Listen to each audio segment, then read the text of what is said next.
can see everything. And I think we're live. Are we live? Will, are we live? Will, can you talk to me? Are we live? Yep. Are we live? Sure. Welcome. I think we're live. Damn it. How do I know? I feel like I need Chat, where you at? can we get some intro music or something so that I know that we're going? Oh, bro, it's the wrong one. Good morning, good afternoon, good evening, wherever in the world you are, because some of you may be watching from the United States. Some of you guys may be watching from who knows where in the world you are. Wherever you are, welcome. Thank you for joining our Thank you for joining our live stream watch party event. I have a co-host coming. I don't know where she is, but she would be right. Nope, sorry, this way. She'll be right here. She should be showing up any second now. I think you can close that live program a little bit, Will, and make it a little bit smaller because it is very large in my face. Because I'm mirroring the thing. There you go. I don't need it unless you need it. It just Pops up when I click on something else. Okay, just like make it smaller. Yeah. Welcome, everyone. Obviously, we are figuring things out as we go, but that's fine. No big deal. Every single YouTuber, Xer, Rumbler, content creator in the world has a live stream going on today, and we are no different because I can't miss the party. Will, can you just make it smaller, like reduce it? You know what I mean? Like you can grab the corner and pull it down. Yeah, man. There you go. There you go. There you go. Now we're partying. We have a co-host coming in, and they will be here. And by the way, if you guys haven't seen it, why are you so gay? That shit was hilarious. Welcome, everyone. Tonight is live stream. Tonight is the presidential debate, and I think a lot of people are really excited about it because it may be the only one. What do you guys think?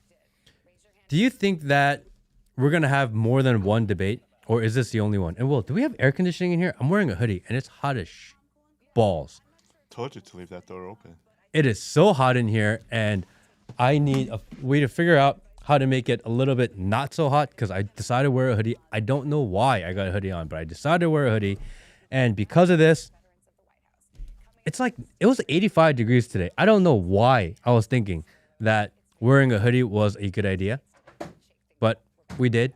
We have a co-host with us, as mentioned before, and Alexis Wilkins will be joining us. I don't know where she is. Alexis, if you're watching from your car, driving home right now, you're late. You are very late. I don't know what else to tell you about that, but you're late.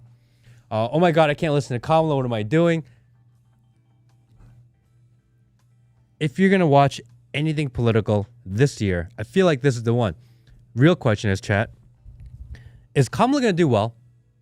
Because if she doesn't do well, who knows where this goes today. Studio stream today. Will is on. Will, can you say hi to the people? They are waiting for you. They want to say hi to you as well. What's up, gang? Nice. We're going to get the stream going. We have the...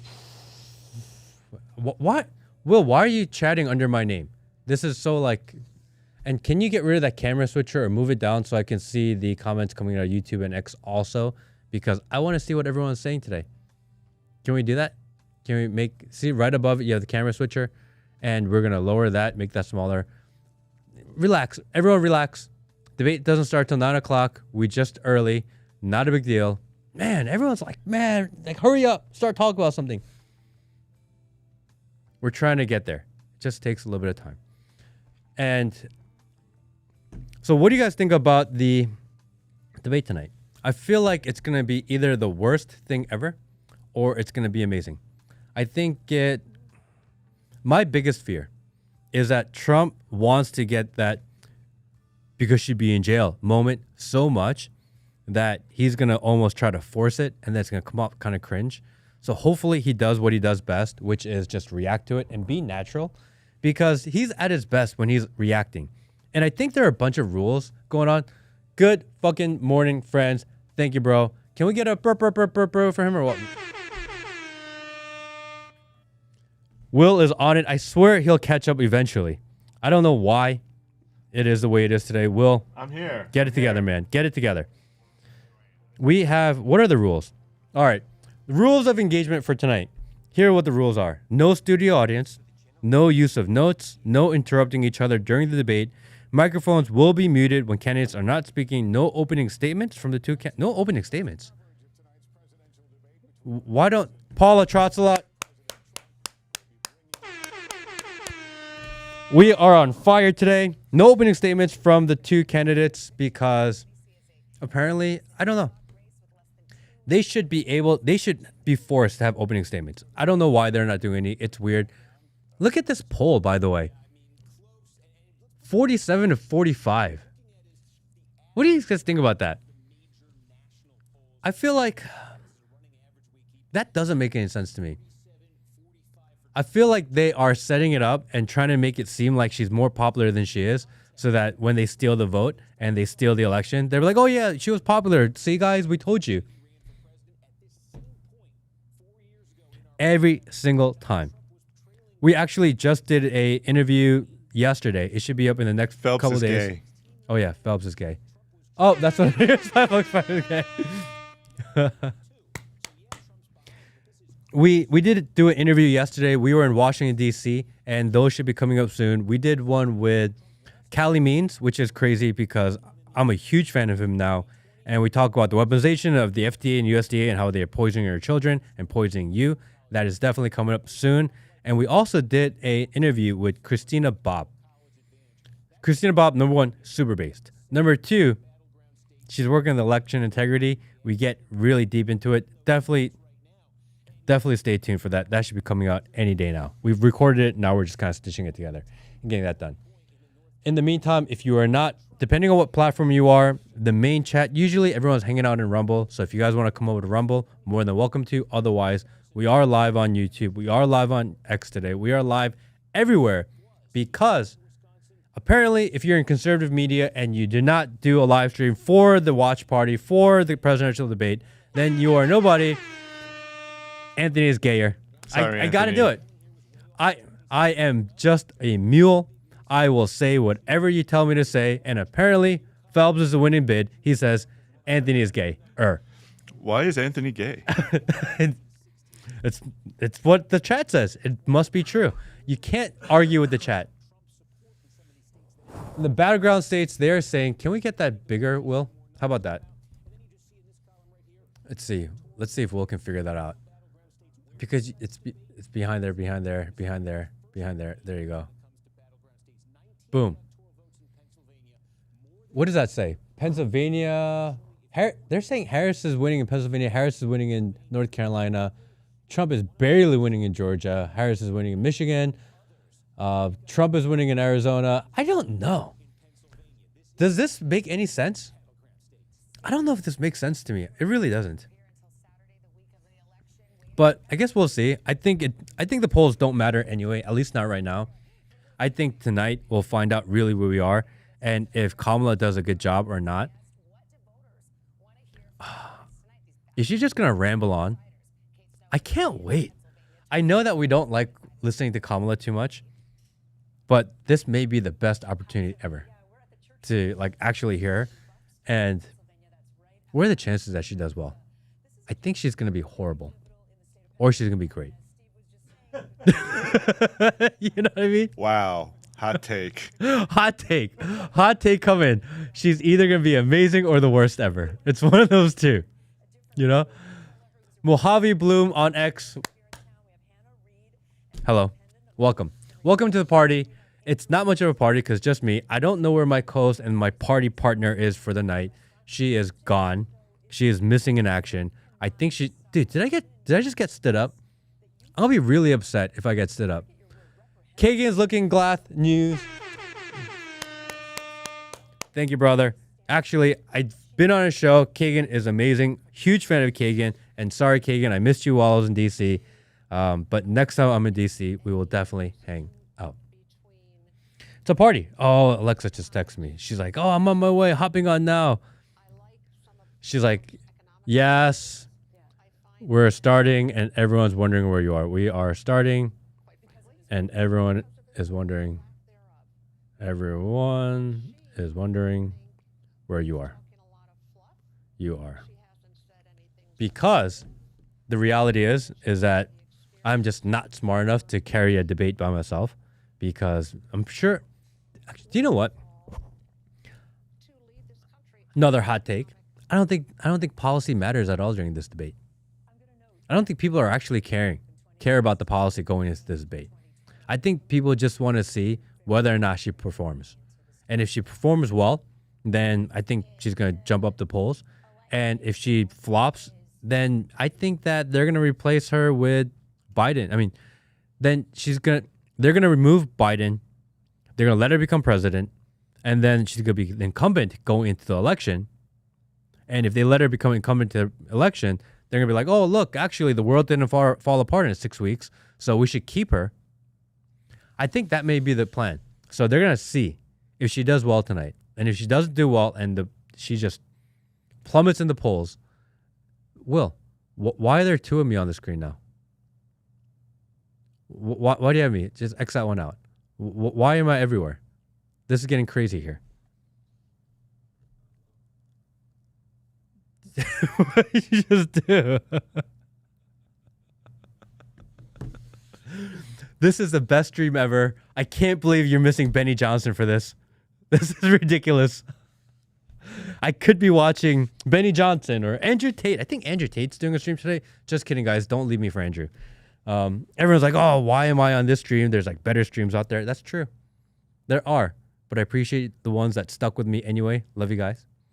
Because of all the amazing people on the internet and all the amazing propagandists on the internet that you could spend your time hanging out with today. Instead, you're hanging out with me. Huge W, I have to admit. Let's see here. I'm trying to get her in. Well, who becomes a VP? Johnson, I think.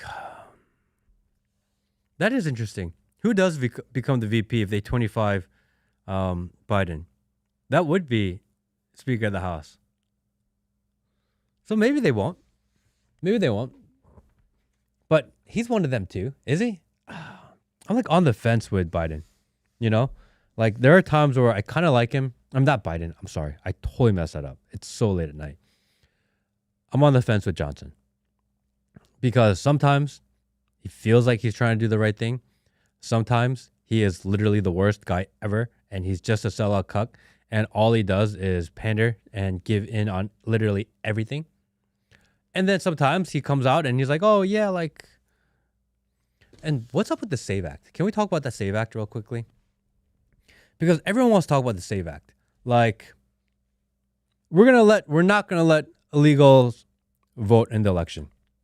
And we're going to pass a law that says that you can't vote in the election.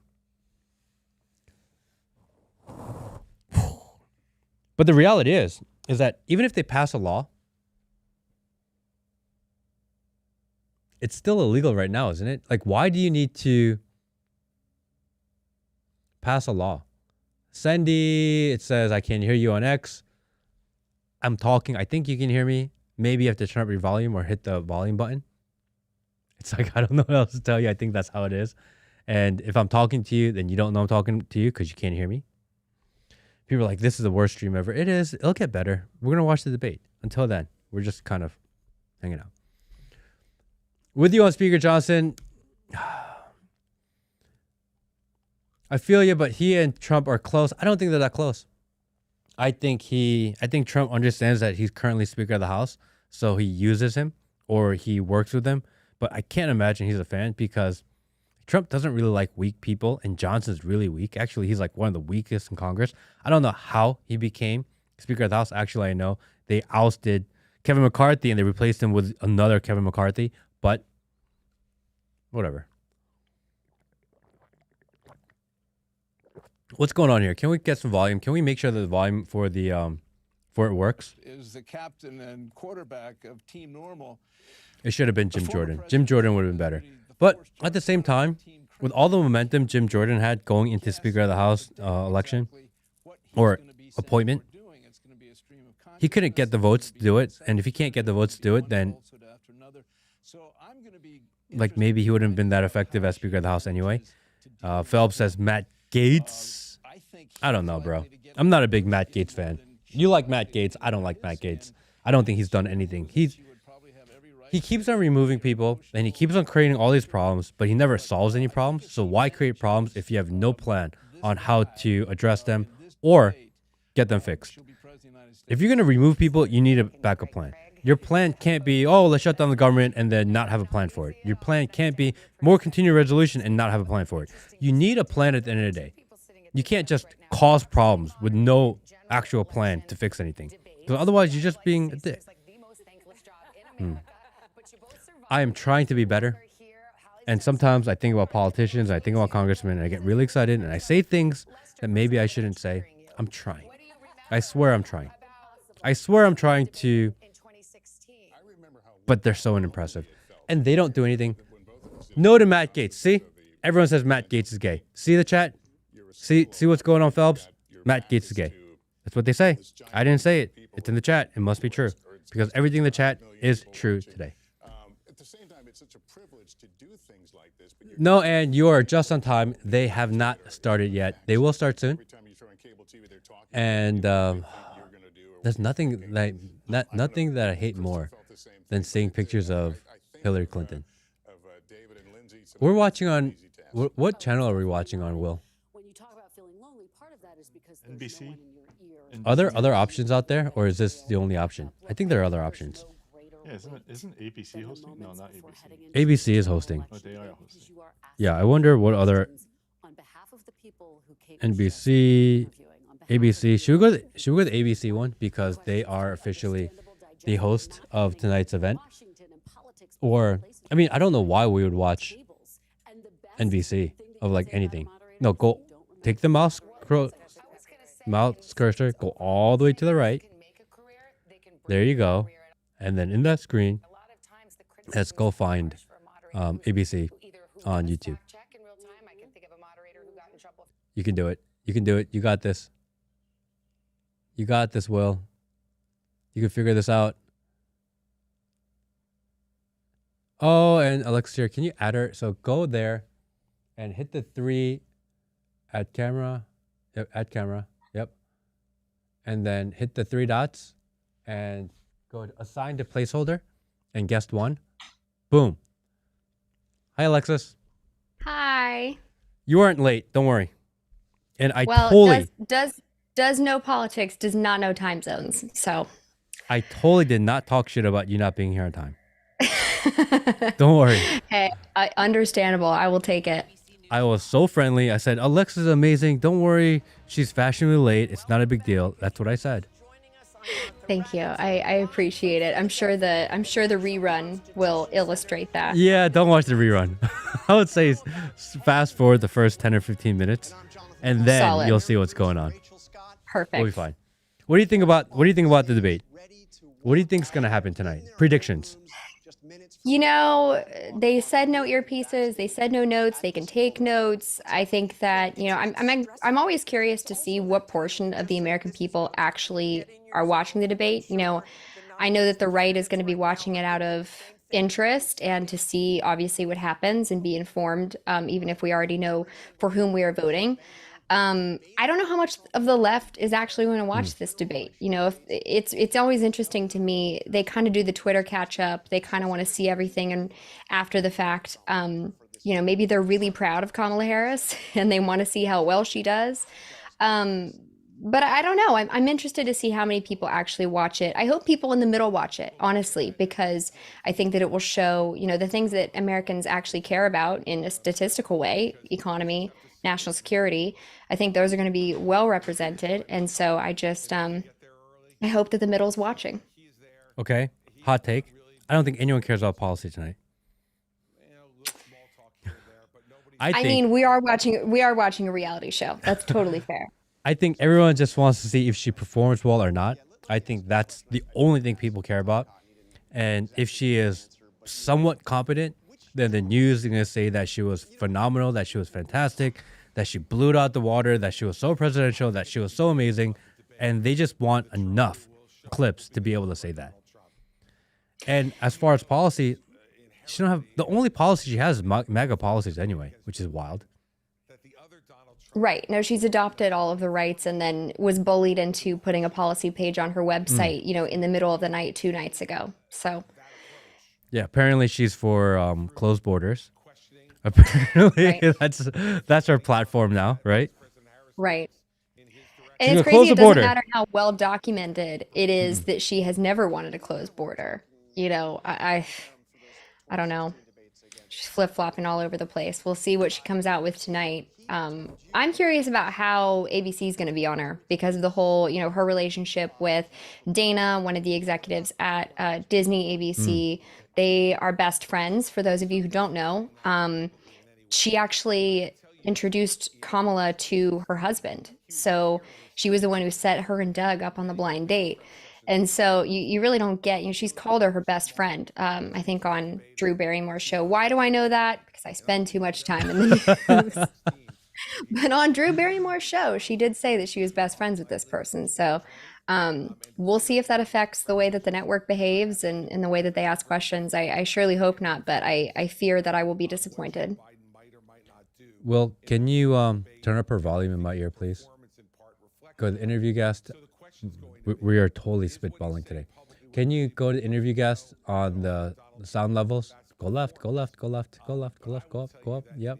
And then go interview guest and put it up. There you go. Nope, wrong one. Zoom guests. Because we are in Zoom today. Thank you. Amazing. going This is to the best show ever, by the way. Okay, we're totally on it. We have just empty screens. People are walking away from the screen. NPR said 30% of voters, which I assume would be independent, said tonight's debate will help them make up their mind on who they're voting for. I assume that would be independent because liberals and conservatives have their mind made up already.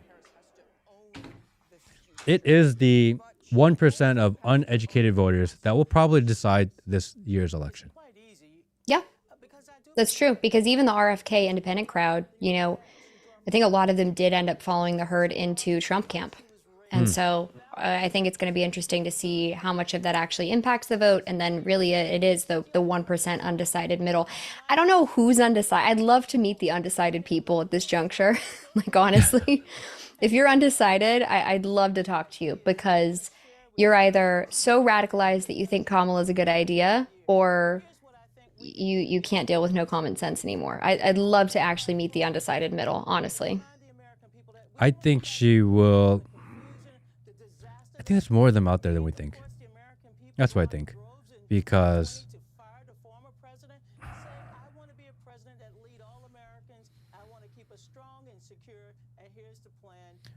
the people on the left and the right have made up their minds. A lot of people have had politics fatigue because it feels like Trump has been campaigning forever.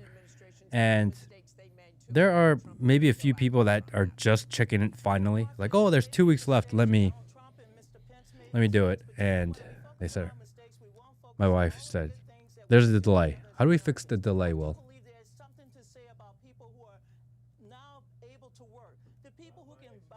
Not your expertise.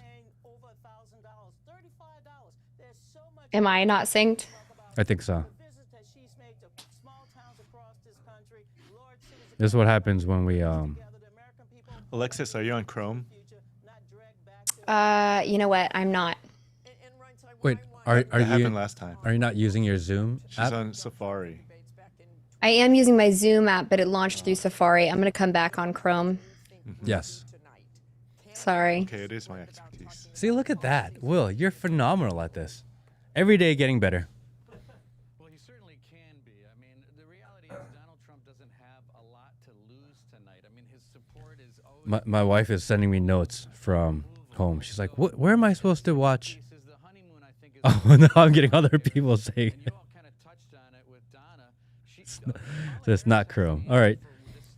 Here, Will, I think you need to talk to Daniel. I think the debate's going to start any minute now, and we are going to watch it. We are going to try to stay out of their way, and we'll chime in during the commercials. And if it gets ridiculous, maybe we'll chime in. But really, we're going to kind of stay away from it, at least for the problem. What was the problem? She was fine. She's coming back. Kate to the dams. Don't worry. She's coming back. Relax. She'll be back. She'll be back. Add camera. There you go. Okay, are we synced now? I don't know. I can't tell. Looks good to me. Okay. Looks good, everybody. Yay. Okay, good. Didn't seem out of sync. See, look, everyone's worried about Alexis leaving. No one's like, hey, where's Matt? Is he going to stick around? Make sure that he doesn't leave? Like, nobody ever asks. It's like, where did Alexis go? Where's Alexis? Is Alexis coming back? Seriously, guys? I'm worried about you leaving, Matt. If you left, I would be very worried. Thank you, Alexis. Guys, You're can you welcome. at least pretend like you care about me? Everyone's like, oh, is Alexis going to be here tonight? Like, yes. Yeah, she's going to be here. Relax. I'm here. I just can't, for the life of me, time zones, man. I don't think I'll ever get it. Like, we're leaving this chat if we're leaving the stream if Alexis doesn't show up. I don't think anyone actually said that, but I felt like I could feel it. I could feel it through the cameras. Well, I appreciate it. Thank you. But we're all just here for Matt Kim anyway. Send my number to Will. All right, I'm gonna send your thing. I'm gonna send your contact to Daniel's contact so he can figure it out. my wife said you're hot. My wife's like, oh, she's hot. She can stay. Thank you. I'll take it. What time does this debate start?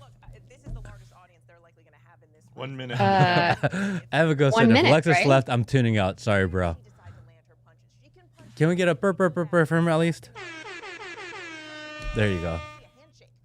See, this is all about Alexis now. There's a debate going on. This is a presidential election. Can you guys care about the actual debate? No one wants to ask about policy. I told you, no one cares about policy tonight. Hey, you made that call. I mean, if you're right, that was a hot take and it paid off, and it seems to be true so far. Truth so far. See, everyone's Nobody- like, where's nobody- Alexis? Is she here? Nobody wants to hear me rant about, the cats in Ohio and the poor geese. Okay, question. Are they Yes. really eating the cats? Is that a real thing? Or is that just a made up story that just kind of went viral? No, I think it's real. I mean, there was body cam footage and everything. And here's the thing. But that was like A lot of one people were instance. They're not saying- like going around eating all the cats, right? Allegedly, there have been a few instances. I think that, and I say this as non-jokingly as possible, I think that the real thing is the geese and the ducks, like the That's wild more geese important? and ducks. I love duck, by the way. That's what's getting. Well, yeah, but plucking a wild duck out of a neighborhood is very different. Don't let me in that neighborhood. I'm going to go eat some duck. I think the debate starts now. Yeah. Let's see if we can get that in a little bit. Can we get some volume on this? The ABC News presidential debate starts right now. This is an ABC News special, the most consequential moment of the Kamala Harris, Together, we will chart a new way forward. Donald Trump, We will soon be a great nation again. face to face, historic. The ABC News presidential debate. Here now, David Muir and Lindsay Davis. Good evening, I'm David Muir, and thank you for joining us for tonight's ABC News presidential debate. We want to welcome viewers watching on ABC and around the world tonight. Vice President Kamala Harris and President Donald Trump are just moments away from taking the stage in this unprecedented race for president. And I'm Lindsay Davis. Tonight's meeting could be the most consequential event of their campaigns, with Election Day now less than 2 months away. For Vice President Kamala Harris, this is her first debate since President Biden withdrew from the race on July 21st. Of course, that decision followed his debate against President Donald Trump in June. Since then, this race has taken on an entirely new dynamic. And that brings us to the rules of tonight's debate. 90 minutes with 2 commercial breaks. No topics or questions have been shared with the campaigns. The candidates will have 2 minutes to answer questions, and this is the clock. That's what they'll be seeing. 2 minutes for rebuttals and 1 minute for follow-ups, clarifications, or responses. Their microphones will only be turned on when it's their turn to speak. No pre-written notes allowed. Is he gonna There is yell no audience here over tonight the in this mic hall at the National so that they can hear Constitution him? Center. This is an intimate setting for 2 candidates who have never met. President Trump won the coin toss. They've He never chose to met? deliver the final closing statement of the evening. Is that Vice true, President Alexis? Harris selected the podium to I the don't right. know. So let's now welcome Does the he mean candidates met in to the debate stage. or Vice met at President all? Kamala That's Harris weird. and Like, President never met Donald ever? Trump. Maybe met in debate. There's no so way weird they with met. that. They really need to have an Kamala audience. Harris. Let's have a good debate. See, have fun. Thank you. Kamala Harris. Welcome to you both. Did she It's introduce wonderful to have herself you. with her It's an honor name? to have you both here tonight. Good evening. We are looking Starting forward off to with a her walking over to spirited him. and thoughtful debate. So let's get started. I want to begin she tonight didn't with know. the issue that voters repeatedly say is their #1 issue, and that is the economy and the cost of living in this country. Vice President Harris, you and President Trump were elected 4 years ago, and your opponent on the stage here tonight often asks his supporters, are you better off than you were 4 years ago? When it comes to the messed up the economy, do question. you believe Americans are better off than they were 4 years ago? So I was raised as a middle-class kid, and I am actually the only person on this stage who has a plan that is about lifting up the middle class and working people of America. I believe in the ambition, the aspirations, the dreams of the American people. And that is why I imagine and have actually a plan to build what I call an opportunity economy. Because here's the thing. We know that we have a shortage of homes and housing, and the cost of housing is too expensive for far too many people. We know that young families need support to raise their children, and I intend on extending a tax cut for those families of $6,000, which is the largest child tax credit that we have given in a long time, so that those young families can afford to buy a crib, buy a car seat, buy clothes for their children. My passion, one of them, is small businesses. My mother raised my sister and me, but there was a woman who helped raise us. We call her our second mother. She was a small business owner. I love our small businesses. My plan is to give a $50,000 tax deduction to start up small businesses, knowing they are part of the backbone of America's economy. My opponent, on the other hand, his plan is to do what he has done before, which is to provide a tax cut for billionaires and big corporations, which will result in $5 trillion to America's deficit. My opponent has a plan that I call the Trump sales tax, which would be a 20% tax on everyday goods that you rely on to get through the month.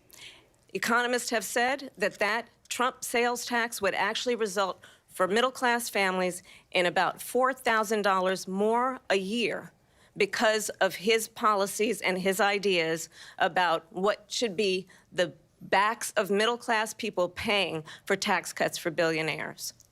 President Trump, I'll give you 2 minutes. First of all, I have no sales tax. That's an incorrect statement. She knows that.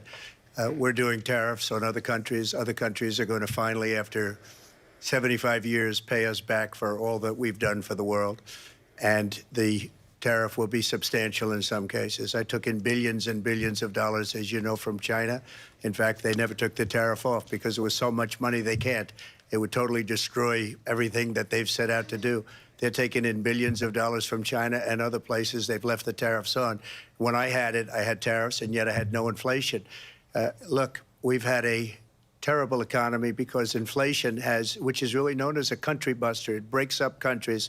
We have inflation like very few people have ever seen before, probably the worst in our nation's history. We were at 21%, but that's being generous because many things are 50, 60, 70, and 80% higher than they were just a few years ago. This has been a disaster for people, for the middle class, but for every class.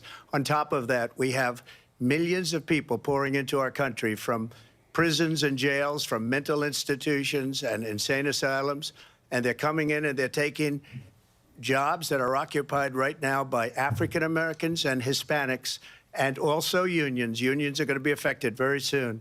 And you see what's happening. You see what's happening with towns throughout the United States. You look at Springfield, Ohio. You look at Aurora in Colorado.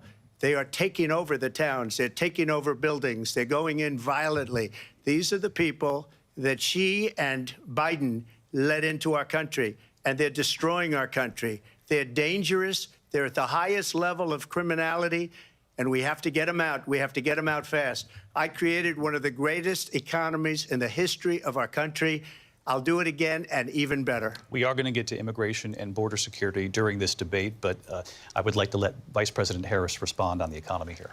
Well, I would love to. Let's talk about what Donald Trump left us. Donald Trump left us the worst unemployment since the Great Depression.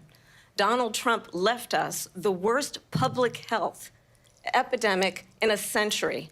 Donald Trump left us the worst attack on our democracy since the Civil War.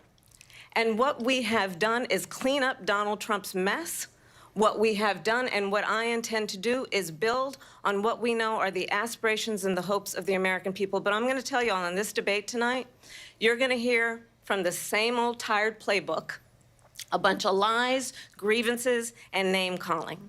What you're going to hear tonight is a detailed and dangerous plan called Project 2025 that the former president intends on implementing if he were elected again.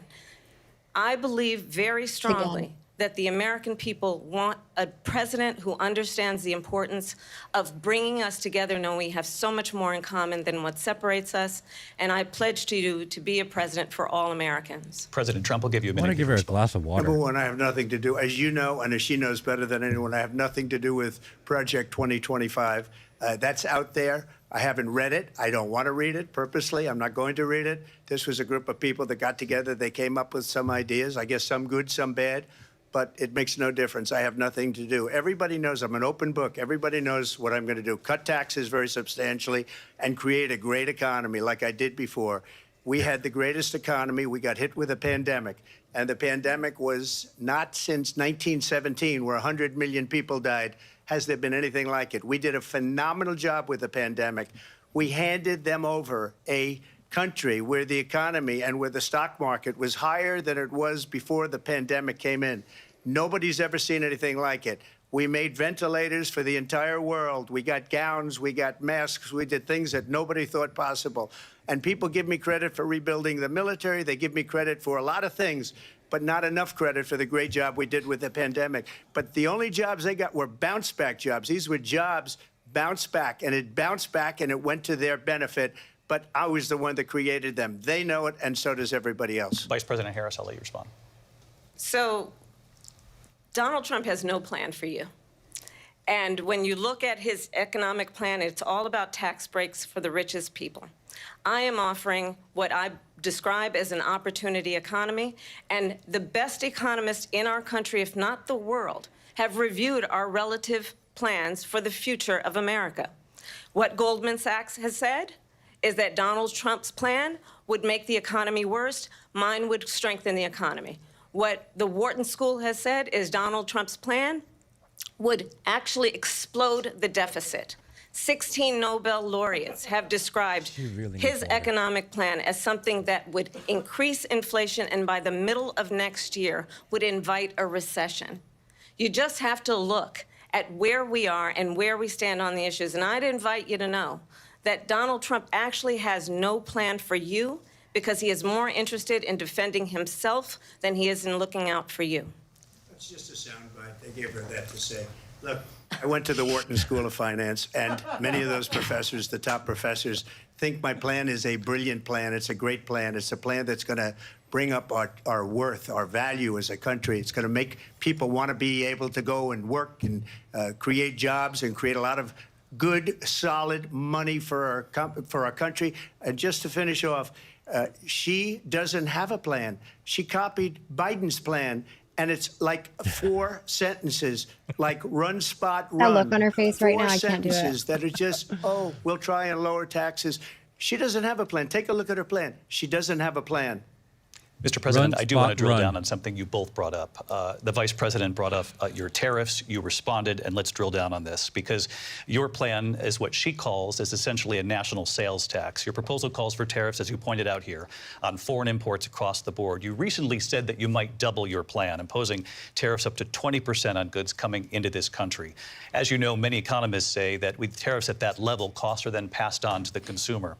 Vice President Harris has argued it'll mean higher prices on gas, food, clothing, medication, arguing it costs the typical family nearly $4,000 a year. Do you believe Americans can afford higher prices because of tariffs? They're not going to have higher prices. What's going to have, and who's going to have higher prices, is China and all of the countries that have been ripping us off for years. I was the only president ever. China was paying us hundreds of billions of dollars, and so were other countries. And, you know, if she doesn't like them, they should have gone out and they should have immediately cut the tariffs. But those tariffs are there 3.5 years now under their administration. We are going to take in billions of dollars, hundreds of billions of dollars. I had no inflation, virtually no inflation. They had the highest inflation perhaps in the history of our country, because I've never seen a worse period of time. People can't go out and buy cereal or bacon or eggs or anything else. The people of our country are absolutely dying with what they've done. They've destroyed the economy. And all you have to do is look at a poll. The polls say 80 and 85 and even 90% that the Trump economy was great, that their economy was terrible. Vice President Harris, I do want to ask for your response, and you heard what the president said there, because the Biden administration did keep a number of the Trump tariffs in place. So how do you respond? Well, let's be clear that the Trump administration resulted in a trade deficit, one of the highest we've ever seen in the history of America. He invited trade wars. You want to talk about his deal with China? What he ended up doing is, under Donald Trump's presidency, he ended up selling American chips to China to help them improve and modernize their military, basically sold us out, when a policy about China should be in making sure the United States of America wins the competition for the 21st century, which means focusing on the details of what that requires, focusing on relationships with our allies, focusing on investing in American-based technology so that we win the race on AI, on quantum computing, focusing on what we need to do to support America's workforce so that we don't end up having, on the short end of the stick, in terms of workers' rights. But what Donald Trump did, let's talk about this, with COVID, is he actually thanked President Xi for what he did during COVID. Look at his tweet. Thank you, President Xi, exclamation point, when we know that Xi was responsible for lacking and not giving us transparency about the origins of COVID. President Trump, I'll let you respond. First of all, they bought their chips from Taiwan. We hardly make chips anymore because of philosophies like they have and policies like they have. I don't say her because she has no policy. Everything that she believed 3 years ago and 4 years ago is out the window. She's going to my philosophy now. In fact, I was going to send her a MAGA hat. She's gone to my philosophy. But if she ever got elected, she'd change it. And it will be the end of our country. She's a Marxist. Everybody knows she's a Marxist. Her father's a Marxist professor in economics, and he taught her well. But when you look at what she's done to our country, and when you look at these millions and millions of people that are pouring into our country monthly, where it's, I believe, 21 million people, not the 15 that people say, and I think it's a lot higher than the 21. That's bigger than New York State pouring in. And just look at what they're doing to our country. They're criminals. Many of these people coming in are criminals. And that's bad for our economy, too. You know, you mentioned before, we'll talk about immigration later. Well, bad immigration is the worst thing that can happen to our economy. They have, and she has, destroyed our country with policy that's insane. Almost policy that you'd say they have to hate our country. President Trump, thank you. Lindsay?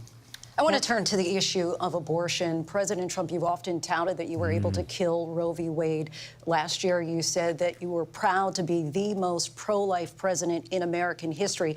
Then last month, you said that your administration would be great for women and their reproductive rights. In your home state of Florida, you surprised many with regard to your 6-week abortion ban, because you initially had said that it was too short. And you said, quote, I'm going to be voting that we need more than 6 weeks. But then the very next day, you reversed course and said you would vote to support the 6-week ban.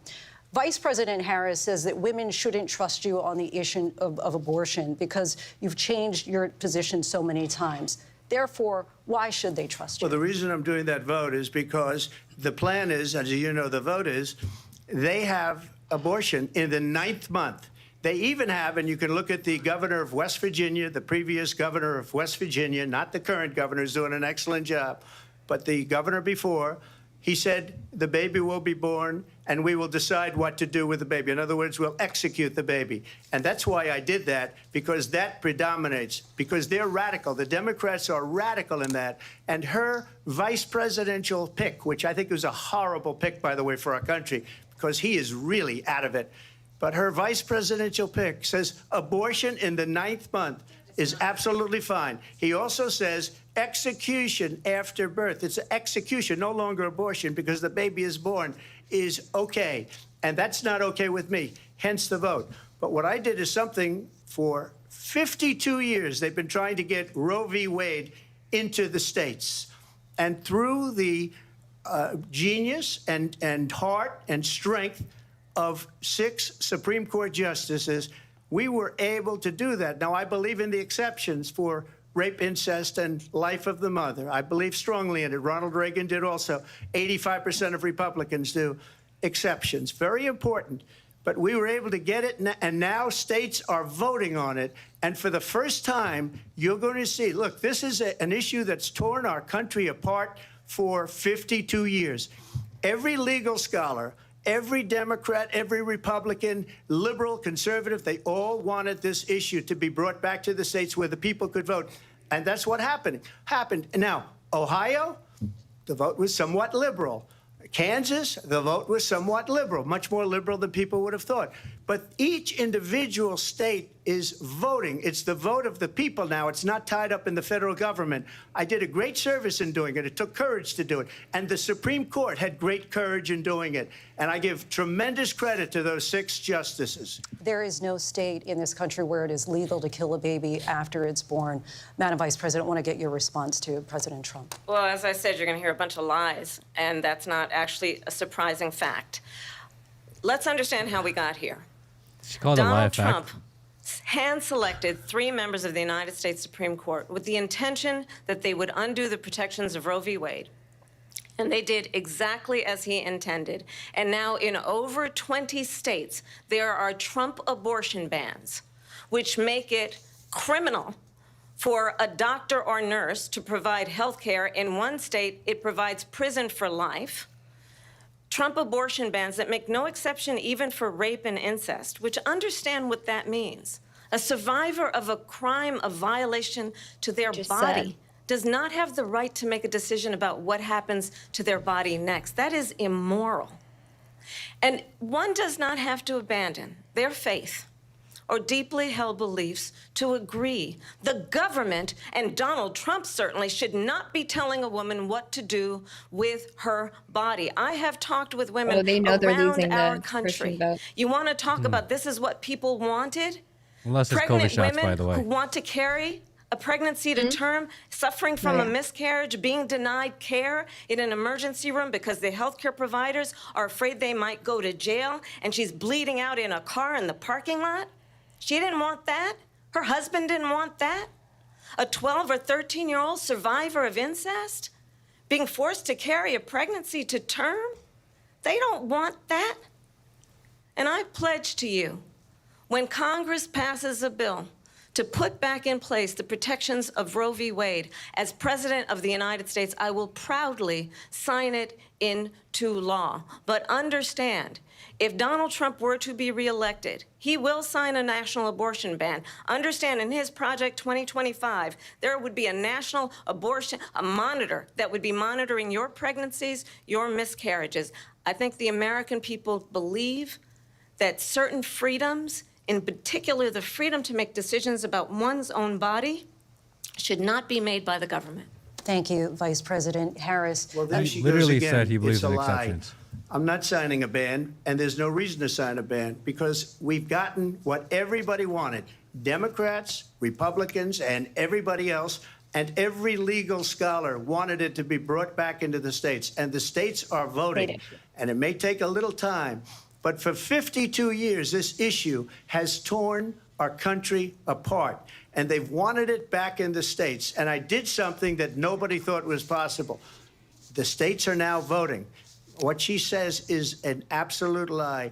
And as far as the abortion ban, no, I'm not in favor of abortion ban, but it doesn't matter because this issue has now been taken over by the states. Would you veto a national abortion ban if it came to your Well, I won't desk? have to because, again, two things. Number one, she said she'll go back to Congress. She'll never get the vote. It's impossible for her to get the vote, especially now with the 50-50 and essentially 50-50 in both Senate and the House.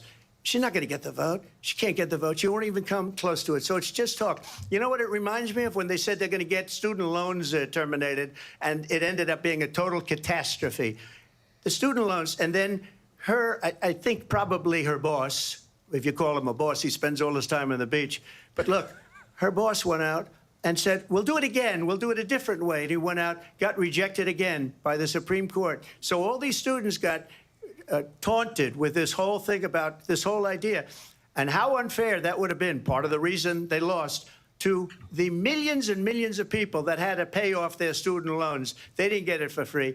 But they were saying it's the same way that they talked about that they talk about abortion. But if I could just get a yes or no, because your running mate, J.D. Vance, has said that you would veto it if it did come to your desk. Well, I didn't discuss it with J.D. In all fairness, J.D., and I don't mind if he has a certain view, but I think he was speaking for me, but I really didn't. Look, we don't have to discuss it because she'd never be able to get it, just like she couldn't get student loans. They couldn't get student loans. They didn't even come close to getting student loans. They taunted young people and a lot of other people that had loans. They can never get this approved. So it doesn't matter what she says about going to Congress. Well, wonderful. Let's go to Congress. Do it.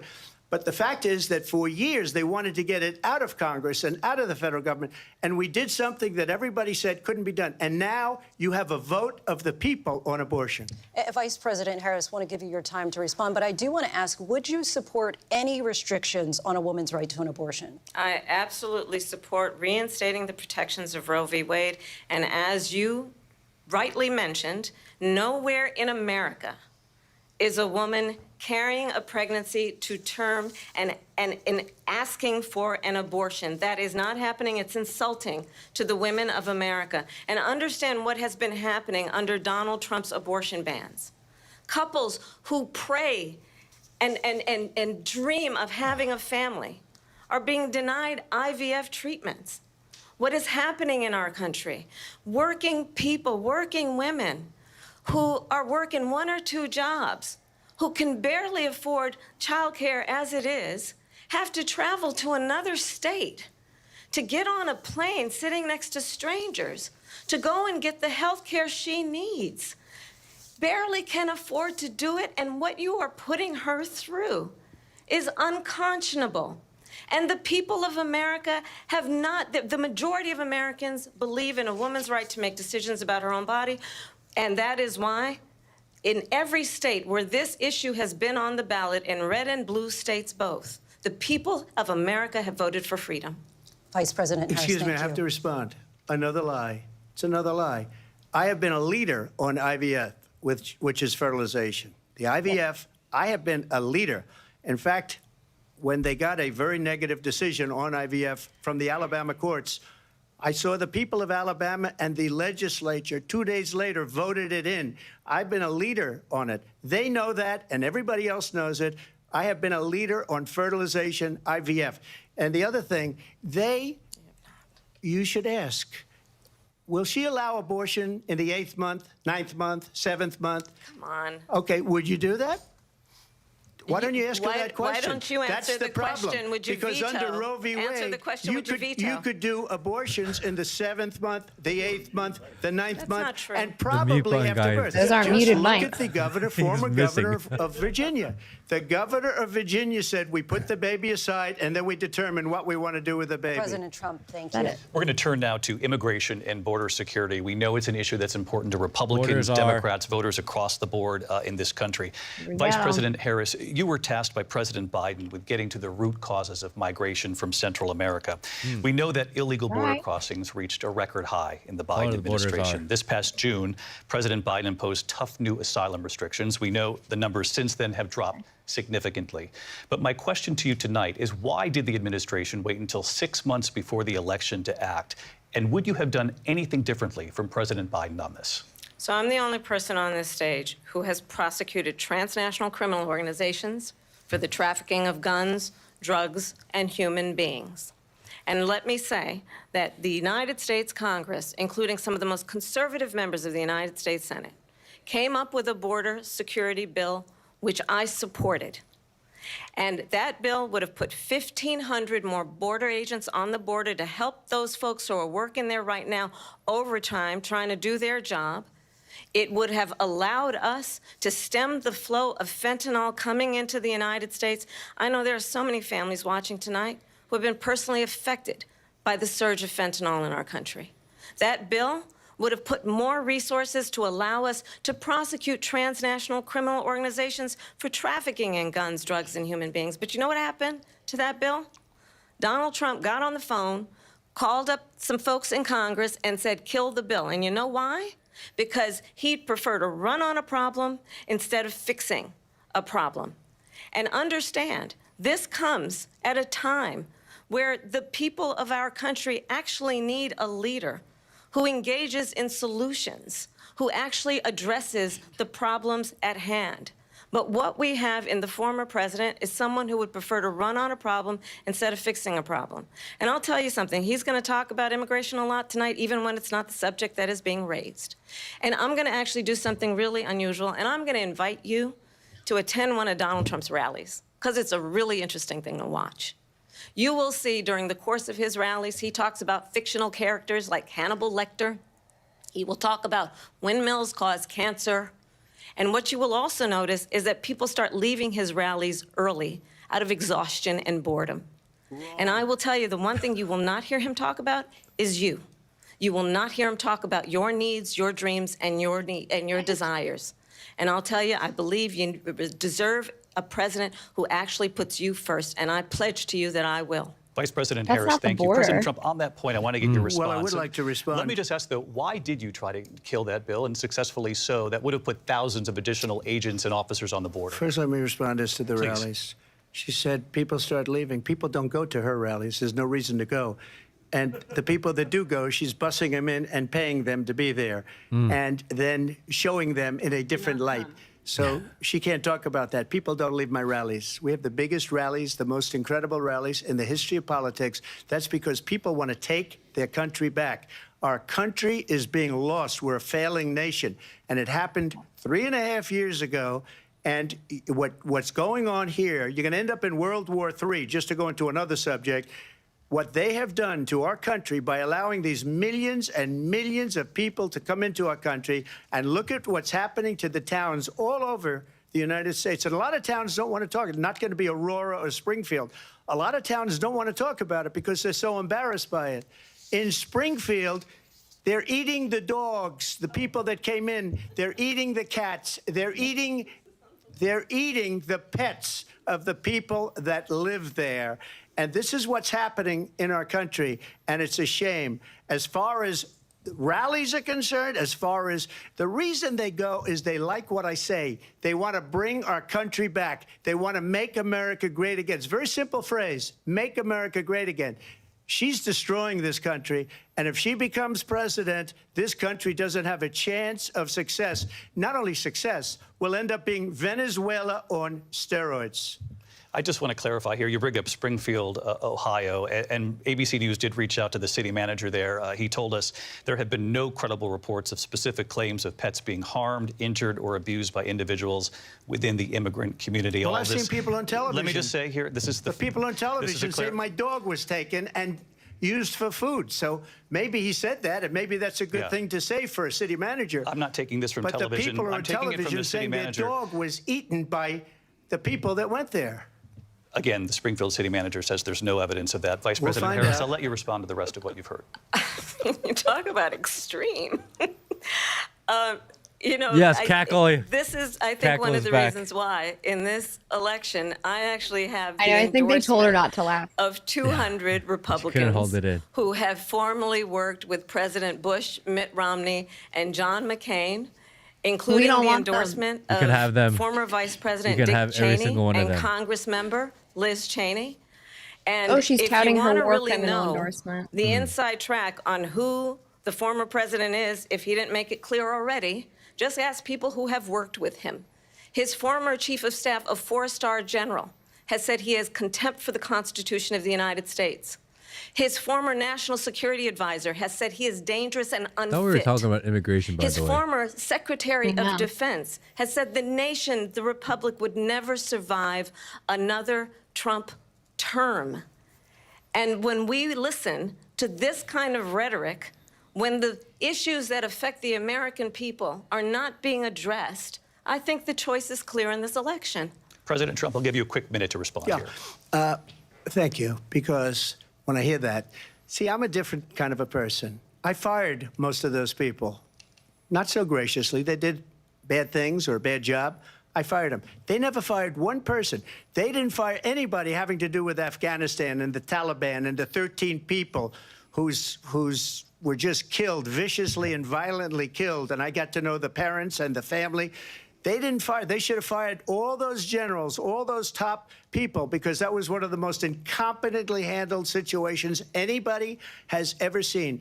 So when somebody does a bad job, I fire him. And you take a guy like Esper. He was no good. I fired him. So he writes a book. Another one writes a book, because with me, they can write books. With nobody else can they. But they have done such a poor job, and they never fire anybody. Look at the economy. Look at the inflation. They didn't fire any of their economists. They have the same people. That's a good way not to have books written about you.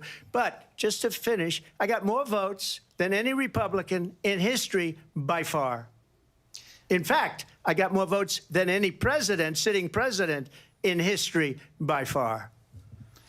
Let me continue on immigration. It was what you wanted to talk about earlier, so let's get back to your deportation proposal that the vice president has reacted to as well. President Trump, you call this the largest domestic deportation operation in the history of our country. You say you would use the National Guard. You say if things get out of control, you'd have no problem using the U.S. military. Police, yes. You also said you would use local police. How would you deport 11 million undocumented immigrants? I know you believe that number is much higher. Take us through this. What does this look like? Will authorities be going door to door in this country? Yeah, it is much higher because of them. They allowed criminals, many millions of criminals. They allowed terrorists. They allowed common street criminals. They allowed people to come in, drug dealers, to come into our country. And they're now in the United States and told by their countries like Venezuela, don't ever come back or we're going to kill you. Do you know that crime in Venezuela and crime in countries all over the world is way down? You know why? Because they've taken their criminals off the street and they've given them to her to put into our country.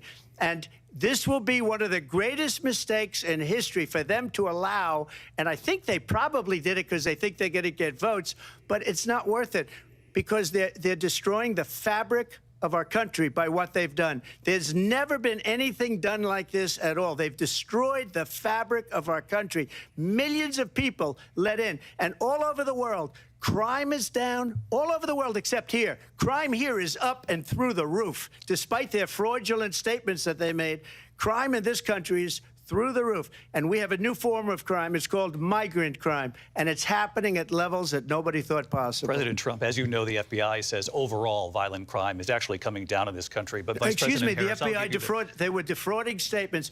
They didn't include the worst cities. They didn't include the cities with the worst crime. It was a fraud. Just like their number of 818,000 jobs that they said they created turned out to be a fraud. President Trump, thank you. I'll let you respond, Vice President Harris. Well, I think this is so rich coming from someone who has been prosecuted for national security crimes, finally. economic crimes, Finally, it's election here. interference, has been found liable for sexual assault, and his next big court appearance is in November at his own criminal sentencing.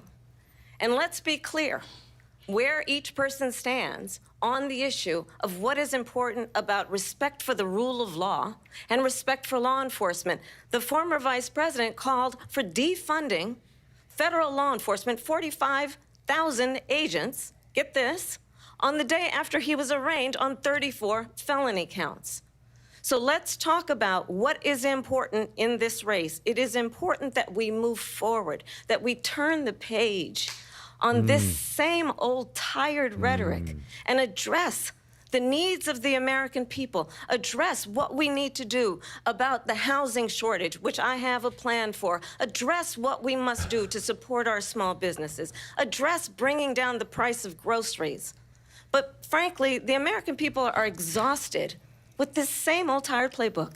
Vice President Harris, I have a plan, trust me. Every one of those cases was started by them against their political opponent. And I'm winning most of them, and I will win the rest on appeal. And you saw that with the decision that came down just recently from the Supreme Court. I'm winning most of them. But those are cases, it's called weaponization. Never happened in this country. They weaponized the Justice Department. Every one of those cases was involved with the DOJ, from Atlanta and Fani Willis to the Attorney General of New York and the DA in New York. Every one of those cases. And then they say, oh, he's a criminal. They're the ones that made them go after me. By the way, Joe Biden was found essentially guilty on the documents case. And what happened in my documents case? They said, oh, that's the toughest of them all. A complete and total victory. 2 months ago, it was thrown out. It's weaponization, and they used it, and it's never happened in this country. They used it to try and win an election. They're fake cases. President Trump, thank you. A really quick response here, Vice President Harris, on this notion of weaponization of the Justice Department. Well, let's talk about extreme and understand the context in which this election in 2024 is taking place. The United States Supreme Court recently ruled that the former president would essentially be immune from any misconduct if he were to enter the White House again. Understand, this is someone who has openly said he would terminate, I'm quoting, terminate the Constitution of the United States, that he would weaponize the Department of Justice against his political enemies. Someone who has openly expressed disdain for members of our military. Understand what it would mean if Donald Trump were back in the White House with no guardrails, because certainly we know now the court won't stop him. We know J.D. Vance is not going to stop him. It's up to the American people Vice President to stop Harris, him. Thank you. Lindsay? Vice President Harris, in your last run for president. This is the one that weaponized, not me. She weaponized. I probably took a bullet to the head because of the things that they say about me. They talk about democracy. I'm a threat to democracy. They're the threat to democracy with a fake Russia investigation that went nowhere. We have a lot to get to. Lindsay? Vice President Harris, in your last run for president, you said you wanted to ban fracking. Now you don't. You wanted mandatory government buyback programs for assault weapons. Now your campaign says you don't. You supported decriminalizing border crossings. Now you're taking a harder line. I know you say that your values have not changed. So then why have so many of your policy positions changed? So my values have not changed, and I'm going to discuss every one of at least every point that you've made. But in particular, let's talk about fracking because we're here in Pennsylvania. I made that very clear in 2020. I will not ban fracking. I have not banned fracking as Vice President of the United States. And in fact, I was the tie-breaking vote on the Inflation Reduction Act, which opened new leases for fracking. My position is that we have got to invest in diverse sources of energy so we reduce our reliance on foreign oil. We have had the largest increase in domestic oil production in history because of an approach that recognizes that we cannot over-rely on foreign oil. As it relates to my values, let me tell you, I grew up a middle-class kid raised by a hardworking mother who worked and saved and was able to buy our first home when I was a teenager. The values I bring to the importance of home ownership, knowing not everybody got handed $400 million on a silver platter and then filed bankruptcy 6 times, is a value that I bring to my work to say we are going to work with the private sector and home builders to increase 3 million homes, increase by 3 million homes by the end of my first term. My work that is related to having a friend when I was in high school who was sexually assaulted by her stepfather. And my focus then on protecting women and children from violent crime is based on a value that is deeply grounded in the importance of standing up for those who are most vulnerable. My work that is about protecting Social Security and Medicare is based on long-standing work that I have done, protecting seniors from scams. My values have not changed. And what is important is that there is a president who actually brings values and a perspective that is about lifting people up and not beating people down and name-calling. The true measure of the leader is the leader who actually understands the strength is not in beating people down, it's in lifting people up. I intend to be that president. President Trump, your response? First of all, I wasn't given $400 million. I wish I was. My father was a Brooklyn builder, Brooklyn, Queens, and a great father, and I learned a lot from him. But I was given a fraction of that, a tiny fraction, and I built it into many, many billions of dollars, many, many billions. And when people see it, they are even surprised. So we don't have to talk about that.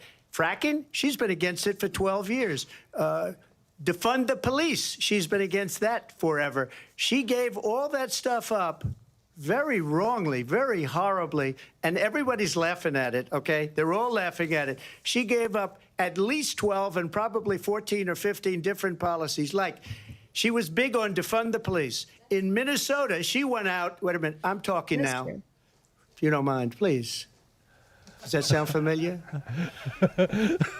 She went out.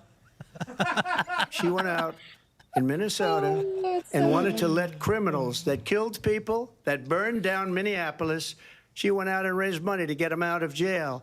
She did things that nobody would ever think of. Now she wants to do transgender operations on illegal aliens that are in prison. This is a radical left liberal that would do this. She wants to confiscate your guns, and she will never allow fracking in Pennsylvania. If she won the election, fracking in Pennsylvania will end on day one. Just to finish one thing, so important in my opinion. So I got the oil business going like nobody has ever done before. When they took over, they got rid of it, started getting rid of it, and the prices were going up the roof. They immediately let these guys go to where they were. I would have been 5 times, 4 times, 5 times higher, because you're talking about 3.5 years ago. They got it up to where I was because they had no choice, because the prices of energy were quadrupling and doubling. You saw what happened to gasoline. So they said, let's go back to Trump. But if she won the election, the day after that election, they'll go back to destroying our country, and oil will be dead, fossil fuel will be dead. We'll go back to windmills, and we'll go back to solar, where they need a whole desert to get some energy to come out of it. You ever see a solar plant? By the way, I'm a big fan of solar, but they take 400, 500 acres of desert President soil. Trump, we have a These lot are of not good issues things that for we the have to get environment to. that We're she out of time. understands. Thank you. Lindsay, thank you. We have an election in just 56 days. And I want to talk about the peaceful transfer of power, which, of course, we all know is a cornerstone of our democracy, and the role of a president in a moment of crisis.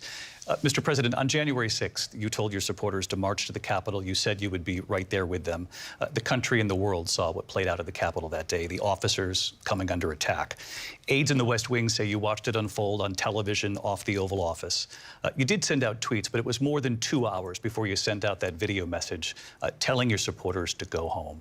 Is there anything you regret about what you did on that day? We're talking about this You again. just said a thing that isn't covered. Peacefully and patriotically, I said during my speech, not later on. Peacefully and patriotically. And nobody on the other side was killed. Ashley Babbitt was shot by an out-of-control police officer that should have never, ever shot her. It's a disgrace. But we didn't do this group of people that have been treated so badly. I ask, what about all the people that are pouring into our country and killing people that she allowed to pour in? She was the border czar, remember that. She was the border czar. She doesn't want to be called the border czar because she's embarrassed by the border. In fact, she said at the beginning, oh, I'm surprised you're not talking about the border yet. That's because she knows what a bad job they've done. What about those people? When are they going to be prosecuted? When are these people from countries all over the world, not just South America, they're coming in from all over the world, David, all over the world, and crime rates are down all over the world because of it. But let me just when ask are those, David, when are those people going to be prosecuted? When are the people that burned down Minneapolis going to be prosecuted? Or in Seattle? They went into Seattle. They took over a big percentage of the city of Seattle. When are those people going to be prosecuted? But let me just ask you. You might ask her that question. You were the president. You were watching it unfold on television. It's a very simple question as we move forward toward another election. Is there anything you regret about what you did on that day? Yes or no? I had nothing to do with that other than they asked me to make a speech. I showed up for a speech. I said, I think it's going to be big. I went to Nancy Pelosi and the mayor of Washington, D.C., and the mayor put it back in writing, as you know. I said, you know, this is going to be a very big rally or whatever you want to call it. And again, it wasn't done by me. It was done by others. I said, I'd like to give you 10,000 National Guard or soldiers. They rejected me. Nancy Pelosi rejected me. It was just 2 weeks ago. Her daughter has a tape of her saying she is fully responsible for what happened. They want to get rid of that tape. It would have never happened if Nancy Pelosi and the mayor of Washington did their jobs. I wasn't responsible for security. Nancy Pelosi was responsible. She didn't do her job. The question was about you as president, not about former Speaker Pelosi, but I do want Vice President Harris to respond here. I was at the Capitol on January 6th. I was the so vice serious. president-elect. I was also an acting senator. I was there. And on that day, the President of the United States incited a violent mob to attack our nation's capital, to desecrate our nation's capital. On that day, 140 law enforcement officers were injured, and some died. And understand, the former president has been indicted and impeached for exactly that reason. But this is not an isolated situation. Let's remember Charlottesville, where there was a mob of people carrying tiki torches, spewing anti-Semitic hate. And what did the president then at the time say? There were fine people on each side. Let's remember that when it came to the Proud Boys, a militia, the president said, the former president said, stand back and stand by. So for everyone watching who remembers what January 6th was, I say, we don't have to go back. Let's not go back. We're not going back. It's time to turn the page. Turn the page. And if that was a bridge too far for Marxist you, well, there rhetoric. is a place Here we go. in our campaign for you to stand for country, to stand for our democracy, to stand for rule of law, and to end the chaos, and to end the approach that is about attacking the foundations of our democracy because you don't like the outcome. And be clear on that point. Donald Trump, the candidate, has said in this election there will be a bloodbath if this and the outcome of this election is not to his liking. Oh, wrong. Let's turn the page on this. Let's not go back. Let's chart Tell me a you don't course understand anything for about the economics future without telling me. and not go backwards to the past. Let me just follow up here. It was a different term, and it was a term that related to energy because they have destroyed our energy business. That was where bloodbath was. Also, on Charlottesville, that story has been, as you would say, debunked. Laura Ingraham, Sean Hannity, Jesse, all of these people, they covered it. If they go an extra sentence, they will see it was perfect. It was debunked in almost every newspaper, but they still bring it up, just like they bring 2025 up. They bring all of this stuff up. I ask you this. You talk about the Capitol. Why are we allowing these millions of people to come through on the southern border? How come she's not doing anything? And I'll tell you what I would do, and I would be very proud to do it. I would say we would both leave this debate right now. I'd like to see her go down to Washington, D.C. during this debate because we're wasting a lot of time. Go down to, because she's been so bad, it's so ridiculous. Go down to Washington, D.C. and let her sign a bill to close up the border because they have the right to do it. They don't need bills. They have the right to do it. The President of the United States, you'll get him out of bed. You'll wake him up at 4 o'clock in the afternoon. You'll say, come on down to the office. Let's sign a bill. If he signs a bill that the border is closed, all he has to do is say it to the Border Patrol, who are phenomenal. If they do that, the border is closed. Mr. Those President, people are killing many people, unlike J6. We talked immigration here tonight. I do want to focus on this next issue to both of you because it really brings us this into focus, truth in these times that we're living in. Mr. President, for 3.5 years after you lost the 2020 election, you repeatedly falsely claimed that you won, many times saying you won in a landslide. In the past couple of weeks leading up to this debate, you have said, quote, you lost by a whisker, that you, quote, didn't quite make it, that you came up a little bit short. I said that? Are you now acknowledging that you lost in 2020? No, I don't acknowledge that at all. But I you said did that say sarcastically. But You know that. It was said, oh, we lost by a whisker. That was said sarcastically. Look, there's so much proof. All you have to do is look at it. And they should have sent it back to the legislatures for approval. I got almost 75 million votes, the most votes any sitting president has ever gotten. I was told if I got 63, which was what I got in 2016, you can't be beaten. The election, people should never be thinking about it. An election is fraudulent. We need two things. We need walls, and we have to have it. We have to have borders, and we have to have good elections. Our elections are bad. And a lot of these illegal immigrants coming in, they're trying to get them to vote. They can't even speak English. They don't even know what country they're in practically. And these people are trying to get them to vote. And that's why they're allowing them to come into our country. I did watch all of these pieces of video. I didn't detect the sarcasm, lost by a whisker. We didn't quite make it. And we should just point out here as clarification, and you know this, you and your allies, 60 cases in front of many judges, many of them No Republican. judge looked at it. And said they there was said no we didn't have widespread fraud. standing. That's the other thing. They said we didn't have standing, a technicality. Can you imagine a system where a person in an election doesn't have standing? The president of the United States doesn't have standing. That's how we lost. If you look at the facts, and I'd love to have you'll do a special on it. I'll show you Georgia, and I'll show you Wisconsin, and I'll show you Pennsylvania, and I'll show you. We have so many facts and statistics, but you know what? That doesn't matter, because we have to solve the problem that we have right now. That's old news. And the problem that we have right now is we have a nation in decline, and they have put it into decline. We have a nation that is dying, David. Mr. President, thank you. Vice President Harris, you heard the president there tonight. He said he didn't say that he lost by a whisker. So he still believes he did not lose the election that was won by President Biden and yourself. This guy's the worst. But I do want to ask you about something that's come up in the last couple of days. This was a post from President Trump about this upcoming election just weeks away. He said, when I win, those people who cheated, and then he lists donors, voters, election officials, he says will be prosecuted to the fullest extent of the law, which will include long-term prison sentences. One of your campaign's top lawyers responded saying, we won't let Donald Trump intimidate us. We won't let him suppress the vote. Is that what you believe he's trying to do here? Donald Trump was fired by 81 million people. So let's be clear about that. And 81 clearly million he is having a votes. very difficult time processing that. Legitimate. But we cannot afford to have a president of the United States who attempts, as he did in the past, to upend the will of the voters in a free and fair election. And I'm going to tell you that I have traveled the world as Vice President of the United States, and world leaders are laughing at Donald Trump. I have talked with military leaders, some of whom worked with you, and they say you're a disgrace.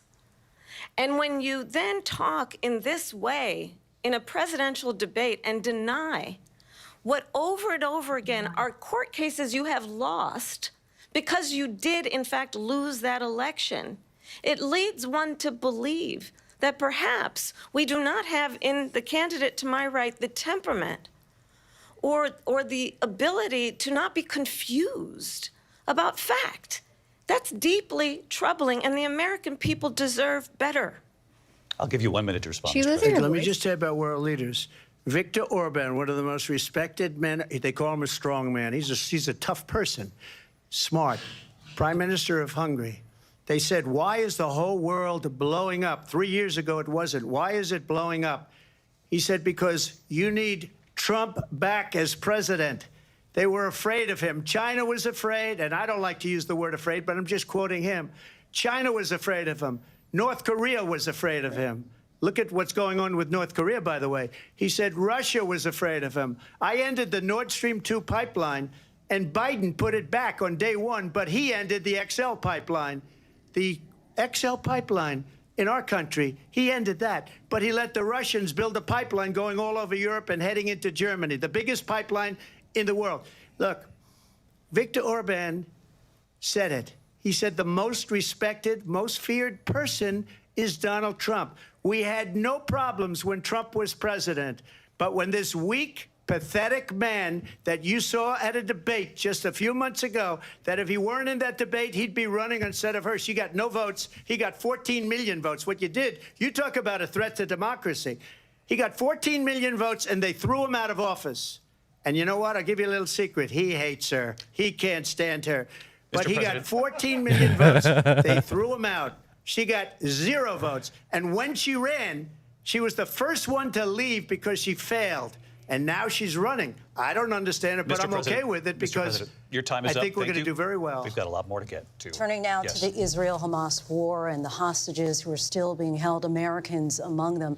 Vice President Harris, in December, you said, quote, Israel has a right to defend itself, but you added, quote, it matters how, saying international humanitarian law must be respected. Israel must do more to protect innocent civilians.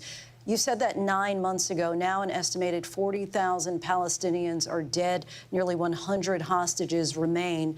Just last week, Prime Minister Benjamin Netanyahu said there's not a deal in the making. President Biden has not been able to break through the stalemate. How would you do it? Well, let's understand how we got here. On October 7, Hamas, a terrorist organization, How are we going to do slaughtered this? 1,200 Israelis. Many Yeah, of them TikTok. young people who were simply attending a concert. Women were horribly raped. And so absolutely, I said then, I say now, Israel has a right to defend itself. We would. And how it does so matters.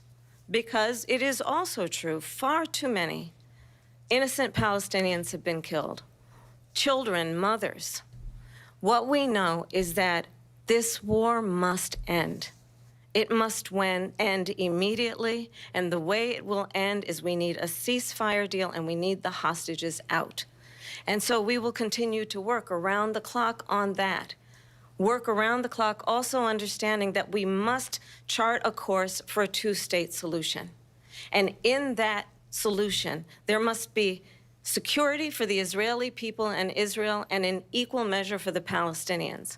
But the one thing I will assure you always, I will always give Israel the ability to defend itself, in particular as it relates to Iran and any threat that Iran and its proxies pose to Israel. But we must have a two-state solution where we can rebuild Gaza, where the Palestinians have security, self-determination, and the dignity they so rightly deserve.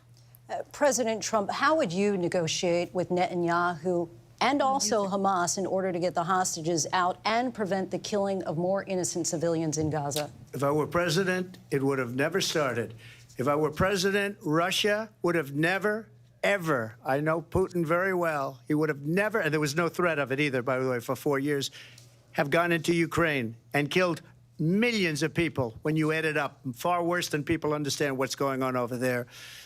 But when she mentions about Israel, all of a sudden, she hates Israel. She wouldn't even meet with Netanyahu when he went to Congress to make a very important speech. She refused to be there because she was at a sorority party of hers. She wanted to go to the sorority party. She hates Israel. Yeah, that's true. If she's president, I believe that Israel will not exist within 2 years from now. And I've been pretty good at predictions, and I hope I'm wrong about that one. She hates Israel. At the same time, in her own way, she hates the Arab population because the whole place is going to get blown up. Arabs, Jewish people, Israel. Israel will be gone. It would have never happened. Iran was broke under Donald Trump. Now Iran has $300 billion because they took off all the sanctions that I had. Iran had no money for Hamas or Hezbollah or any of the 28 different spheres of terror, and they are spheres of terror, horrible terror. They had no money. It was a big story, and you know it. You covered it very well, actually. They had no money for terror. They were broke. Now they're a rich nation, and now what they're doing is they're spreading that money around. Look at what's happening with the Houthis and Yemen. Look at what's going on in the Middle East. This would have never happened. I will get that settled and fast, and I'll get the war with Ukraine and Russia ended. If I'm president-elect, I'll get it done before even becoming president. Vice President Harris, he says you hate Israel. That's absolutely not true. I have my entire career and life supported Israel and the Israeli people. He knows that.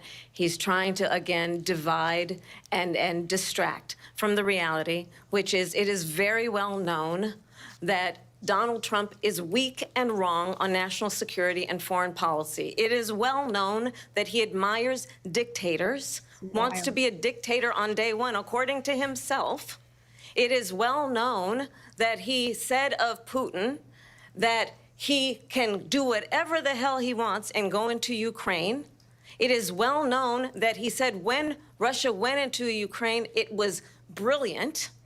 It is well known he exchanged love letters with Kim Jong-un. And it is absolutely well known that these dictators and autocrats are rooting for you to be president again because they're so clear. They can manipulate you with flattery and favors. And that is why She's trying to get him started. so many military leaders who you have worked with have told me you are a disgrace. That is why we understand that we have to have a president who is not consistently weak and wrong on Vice national President security, Harris. including the importance of upholding and respecting in highest regard our military. Vice President Harris, thank you. They're the ones, and she's the one that caused it. that's weak on national security by allowing every nation last month for the year, 168 different countries sending people into our country. Their crime rates are way down. Putin endorsed her last week, said, I hope she wins. And I think he meant it because what he's gotten away with is absolutely incredible. It wouldn't have happened with me. The leaders of other countries think that they're weak and incompetent, and they are. They're grossly incompetent. And I just ask one question. Why does Biden go in and kill the Keystone Pipeline and approve the single biggest deal that Russia's ever made, Nord Stream 2, the biggest pipeline anywhere in the world going to Germany and all over Europe? Because they're weak and they're ineffective. And Biden, by the way, President gets paid Trump, a lot of money. Thank you. We have a lot of issues to get to. We'll be right back with much more of this historic ABC News presidential debate from the National Constitution Center right here in Philadelphia. Back in a moment. Wow. Wow. Wow. That was interesting. I think her tactic is to figure out how to get under his skin because she keeps on talking to him rather than talking to the camera, which is really weird. But I think that's what she's trying to do. She's trying to figure out a way to trigger him. And I think he kind of understands that because in those moments that she really tries to go after him, he'll actually answer slower. Almost like he's trying to monitor. And I think he's very aware of what's going on. What do you think? I think so too. I think he knows. I think he's keeping his cool. You know, he's sticking his platform, which is great. I'm happy that he's answering to the things that are blatant lies. You know, we've seen these different networks say, oh, we're going to fact check in real time.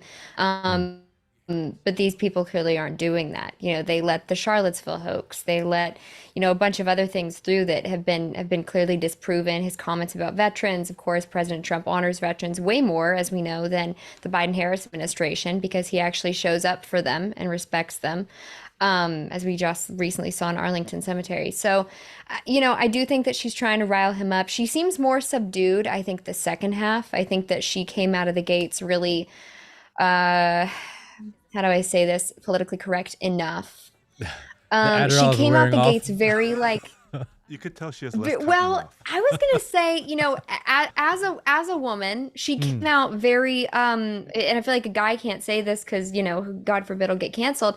But she came out very like woman heavy. She came out very like sassy, ready to, you know, spar. I mean, not what I would picture as presidential, but she came out very. I think sassy is maybe the nicest word I can pick. You know, she just came out like she was ready to own the president. And I mean, I don't think that that's the right approach, but she seemed very much subdued towards the end of it. I think that it feels like she's losing because she shifted from very memorized pieces into attacks on President Trump. And it's clear, you know, I need to get a pen instead of a highlighter, but here we are. It's like she pokes at things that are in his policy that aren't true. You know, she talks about IVF. He recently stated that he wants to have free IVF accessible to all Americans. The border bill, HR 2 that they could have passed that they didn't pass. You know, she talks about this border bill that's more comprehensive. She was talking about the Inflation Reduction Act, which Biden, I think maybe a week ago said, oh, we should have just called that the climate, you know, whatever act, call it what it really was. She's just out there spewing exactly their rhetoric. And so I saw a shift from that in the last 30 minutes, I think, where she went from, here's our platform, here's my memorized pieces, you know, here are the soundbite attacks that I need for my campaign to put on socials tomorrow morning, and then switch to being frustrated and kind of aiming at him. So I think her pivot was to pivot into irritating him. I don't think that it initially was supposed to be that, but now she's obviously trying to poke at him. I agree. I mean, she keeps on talking about all these policies that she has, and that she's basically saying, we have policies, we have an economic plan, we have a plan for the border, we have a plan for energy. Trust us. Because we swear we have it, we haven't shown it to you, and we'll eventually tell you. And I think it was Mark Cuban that said, it doesn't matter when she releases a plan, as long as she releases it sometime before the election, which is a really wild take to have. People start voting, I believe, on Monday. Is that correct? Is when early voting starts. And they need to start telling people what their plan is. I think that's right. Yeah, we have no idea what their plan is. And obviously most people are watching are biased because most people that are watching today, us today, are probably Trump supporters. That's the reality of it. I don't know what a pro Kamala stream would look like today. I don't know if there are many. I'm sure there are somewhere if we dug around a little bit. Yeah, Harry Sissons is somewhere in someone's basement streaming this, I'm sure. Respectfully. But I think they're doing pretty good. I think actually she's doing better than I thought she would do. I think we have to at least give her a little bit of credit. She's lying through her teeth, but we knew early on that she would do that. She hasn't had a huge word salad bumble yet, which I think we all expected that to happen. Maybe as she kind of goes away from her scripted answers and she goes into more organic conversation, we'll see that more, but it hasn't happened yet. I think Trump has done pretty well also. He's stuck to kind of what his normal talking points are. He's getting it out there, and he is bringing it back to the conversation. This so historic ABC News presidential I think he's doing debate all right. tonight. We're going to continue. I think here we're on really the going to find out where they go Ukraine. once We're now they kind of go away into from this this conflict. conflict. Mr. President, it has Having been a the position reset. I'm of the gonna grab Biden the pen. administration I'm that right we here, must though. defend Ukraine from Russia, from Vladimir Putin, to defend their sovereignty, their democracy, that it's in America's best interest to do so, arguing that if Putin wins, he may be emboldened to move even further into other countries. You have said you would solve this war in 24 hours. You said so just before the break tonight. How exactly would you do that? And I want to ask you a very simple question tonight. Do you want Ukraine to win this war? I want the war to stop. I want to save lives that are being people being killed by the millions. It's the millions. It's so much worse than the numbers that you're getting, which are fake numbers. Look, we're in for 250 billion or more because they don't ask Europe, which is a much bigger beneficiary to getting this thing done than we are. They're in for $150 billion less because Biden and you don't have the courage to ask Europe like I did with NATO. They paid billions and billions, hundreds of billions of dollars when I said, either you pay up or we're not going to protect you anymore. So that's maybe one of the reasons they don't like me as much as they like weak people. But you take a look at what's happening. We're in for 250 to 275 billion.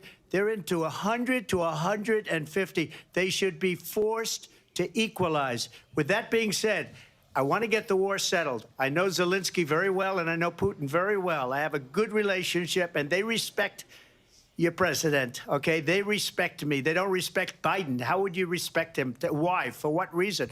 He hasn't even made a phone call in 2 years to Putin, hasn't spoken to anybody. They don't even try and get it. That is a war that's dying to be settled. I will get it settled before I even become president. If I win, when I'm president-elect, and what I'll do is I'll speak to one, I'll speak to the other, I'll get them together. That war would have never happened. And in fact, when I saw Putin after I left, unfortunately left because our country has gone to hell. But after I left, when I saw him building up soldiers, he did it after I left, I said, oh, he must be negotiating. It must be a good, strong point of negotiation. Well, it wasn't, because Biden had no idea how to talk to him. He had no idea how to stop it. And now you have millions of people dead, and it's only getting worse, and it could lead to World War III. Don't kid yourself, David. We're playing with World War III, and we have a president that we don't even know if he's... Where is our president? We don't even know if he's a president. And just to clarify they here... They threw him out of a campaign like a dog. We don't even know. Is he our president? But we have a president, Mr. President, that doesn't know he's alive. Your time is up. Just to clarify in the question, do you believe it's in the U.S. best interests for Ukraine to win this war, yes or no? I think it's the U.S. best interest to get this war finished and just get it done. All right. Negotiate a deal, because we have to stop all of these human lives from being destroyed. I want to take this to Vice President Harris. I want to get your thoughts on support for Ukraine in this moment, but also, as Commander-in-Chief, if elected, how would you deal with Vladimir Putin, and would it be any different from what we're seeing from President Biden?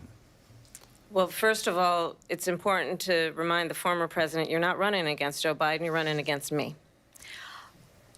I believe the reason that Donald Trump says that this war would be over within 24 hours is because he would just give it up. And that's not who we are as Americans. Let's understand what happened here. I actually met with Zelensky a few days before Russia invaded, tried through force to change territorial boundaries, to defy one of the most important international rules and norms, which is the importance of sovereignty and territorial integrity. And I met with President Zelensky. I shared with him American intelligence about how he could defend himself. Days later, I went to NATO's eastern flank, to Poland and Romania. And through the work that I and others did, we brought 50 countries together to support Ukraine in its righteous defense. And because of our support, because of the air defense, the ammunition, the artillery, the javelins, the Abrams tanks that we have provided, Ukraine stands as an independent and free country. If Donald Trump were president, Putin would be sitting in Kyiv right now. And understand what that would mean, because Putin's agenda is not just about Ukraine. Understand why the European allies and our NATO allies are so thankful that you are no longer president, and that we understand the importance of the greatest military alliance the world has ever known, which is NATO, and what we have done to preserve the ability of Zelensky and the Ukrainians to fight for their independence. Otherwise, Putin would be sitting in Kyiv with his eyes on the rest of Europe, starting with Poland. And why don't you tell the 800,000 Polish Americans right here in Pennsylvania how quickly you would give up for the sake of favor and what you think is a friendship with what is known to be a dictator who would eat you for lunch. Vice President Harris, thank you. We've heard from both of you on Ukraine tonight. Afghanistan came up in the last hour. I wanted her to respond to something you said earlier, and please, I'll give you a minute here. Putin would be sitting in Moscow, and he wouldn't have lost 300,000 men and women, but he would have been sitting in Moscow. Quiet, please. He would have been sitting in Moscow, much happier than he is right now. But eventually, he's got a thing that other people don't have. He's got nuclear weapons. They don't ever talk about that. He's got nuclear weapons. Nobody ever thinks about that. And eventually, maybe he'll use them, and maybe he hasn't been that threatening, but he does have that. Something we don't even like to talk about. Nobody likes to talk about it. But just so you understand, they sent her to negotiate peace before this war started. 3 days later, he went in and he started the war because everything they said was weak and stupid. They said the wrong things. That war should have never started. She was the emissary. They sent her in to negotiate with Zelensky and Putin, and she did. And the war started 3 days later. And that's the kind of talent we have with her. She's worse than Biden. In my opinion, I think he's the worst president in the history of our country. She goes down as the worst vice president in the history of our country. But let me tell you something. She is a horrible negotiator. They sent her in to negotiate. As soon as they left, Putin did the invasion. President Trump, thank you. You did bring up something. You said she went to negotiate with Vladimir Putin. Vice President Harris, have you ever met Vladimir Putin? Can you clarify tonight? Yet again, I said it at the beginning of this debate, you're going to hear a bunch of lies coming from this fellow. And that is another one. When I went to meet with President Zelensky, I've now met with him over 5 times. The reality is it has been about standing as America always should. As a leader upholding international rules and norms, as a leader who shows strength, understanding that the alliances we have around the world are dependent on our ability to look out for our friends and not favor our enemies because you adore strongmen instead of caring about democracy. And that is very much what is at stake here. The President of the United States is commander-in-chief. And the American people have a right to rely on a president who understands the significance of America's role and responsibility in terms of ensuring that there is stability and ensuring we stand up for our principles and not sell them for the benefit of personal flattery. We've talked about Ukraine and Vladimir Putin. I do want to talk about Afghanistan. It came up in the first hour of this debate. I want to move on to Afghanistan. Stoltenberg said Trump did the most amazing thing I've ever seen. He got these countries, the 28 countries at the time, to pay up. He said, I've never seen. He's the head of NATO. He said, I've never seen. For years, we were paying almost all of NATO. We were being ripped off by European nations, both on trade and on NATO.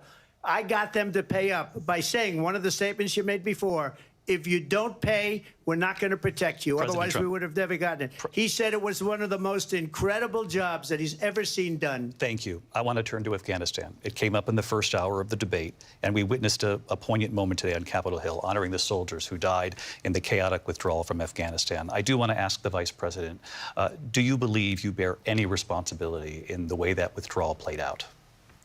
Well, I will tell you, I agreed with President Biden's decision to pull out of Afghanistan. 4 presidents said they would, and Joe Biden did. And as a result, America's taxpayers are not paying the $300 million a day we were paying for that endless war. And as of today, there is not one member of the United States military who is in active duty in a combat zone in any war zone around the world, the first time this century. But let's understand how we got to where we are. Donald Trump, when he was president, negotiated one of the weakest deals you can imagine. He calls himself a deal maker. Even his national security advisor said it was a weak, terrible deal. And here's how it went down. He bypassed the Afghan government. He negotiated directly with a terrorist organization called the Taliban.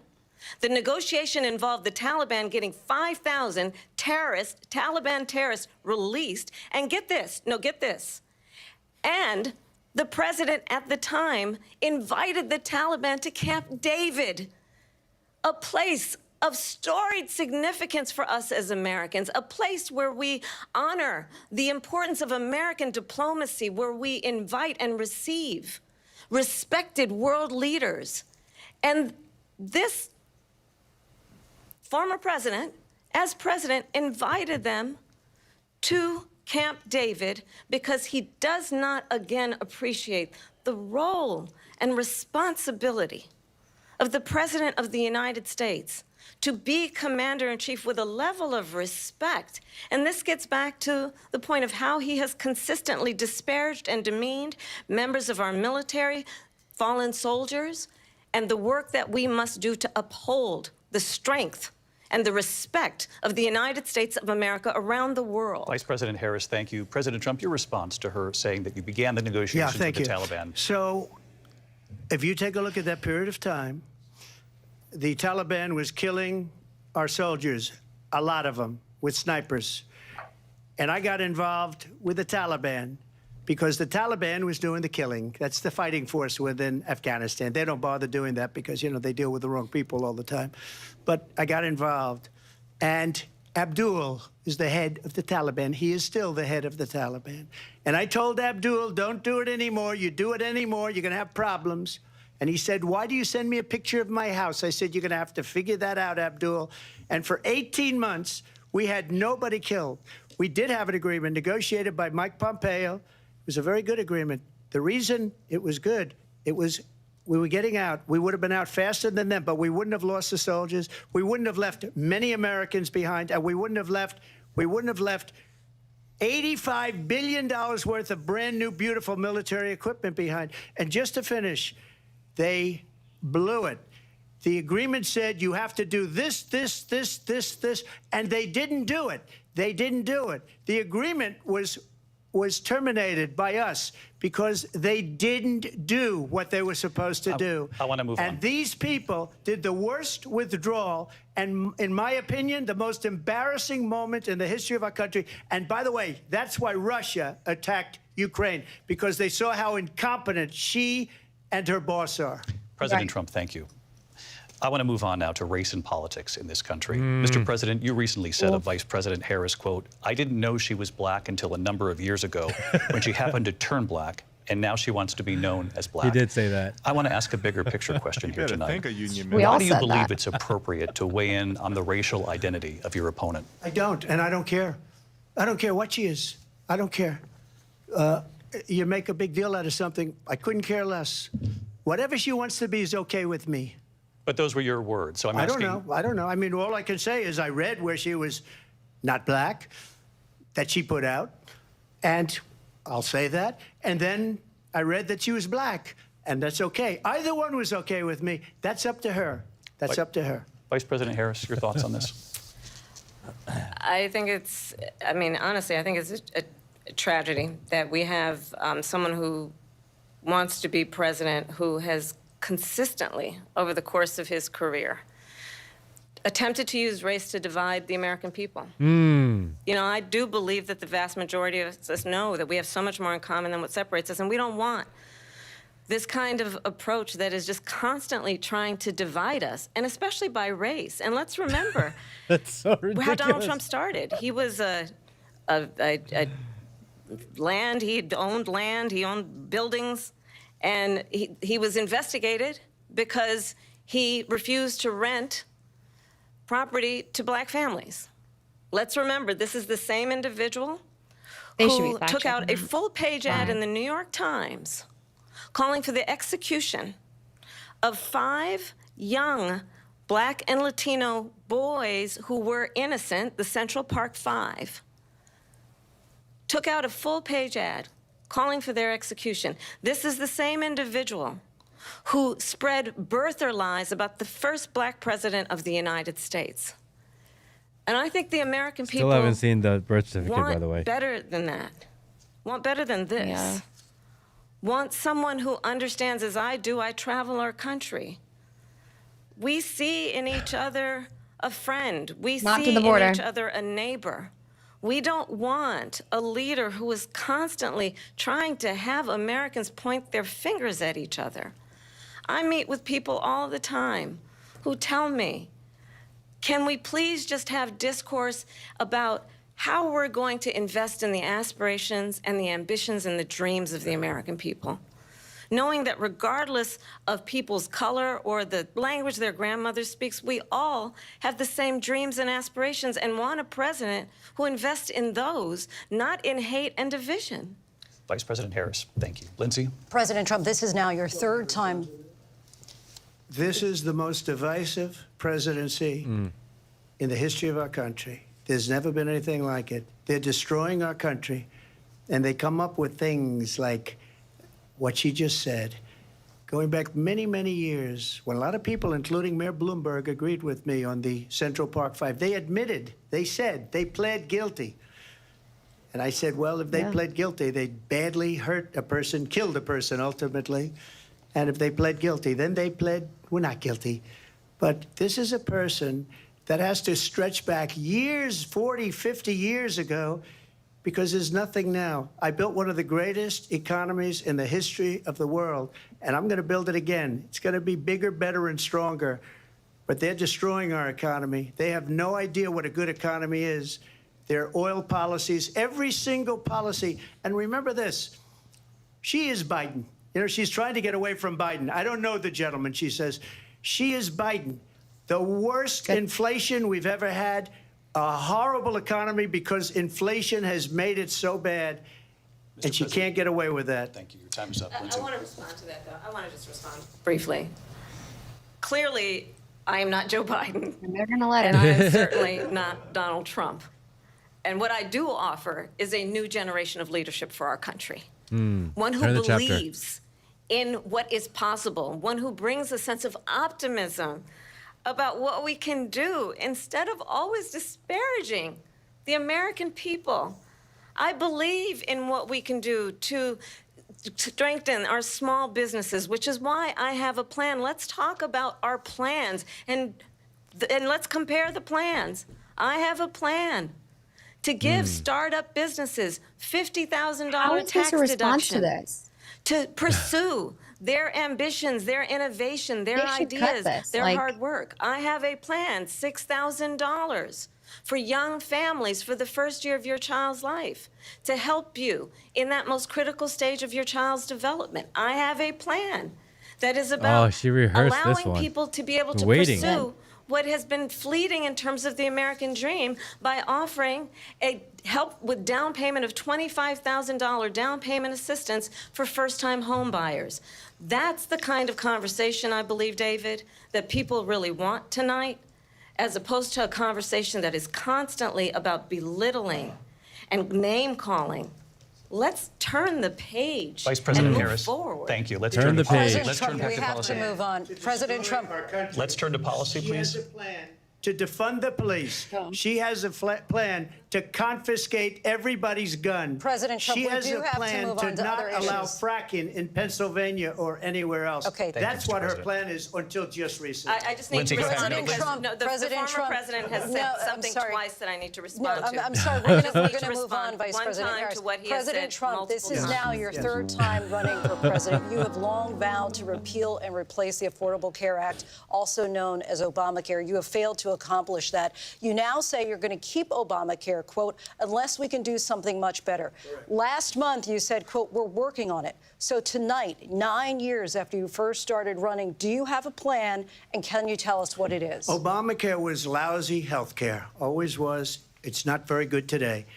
And what I said, that if we come up with something, and we are working on things, we're going to do it and we're going to replace it. But remember this, I inherited Obamacare because Democrats wouldn't change it. They wouldn't vote for it.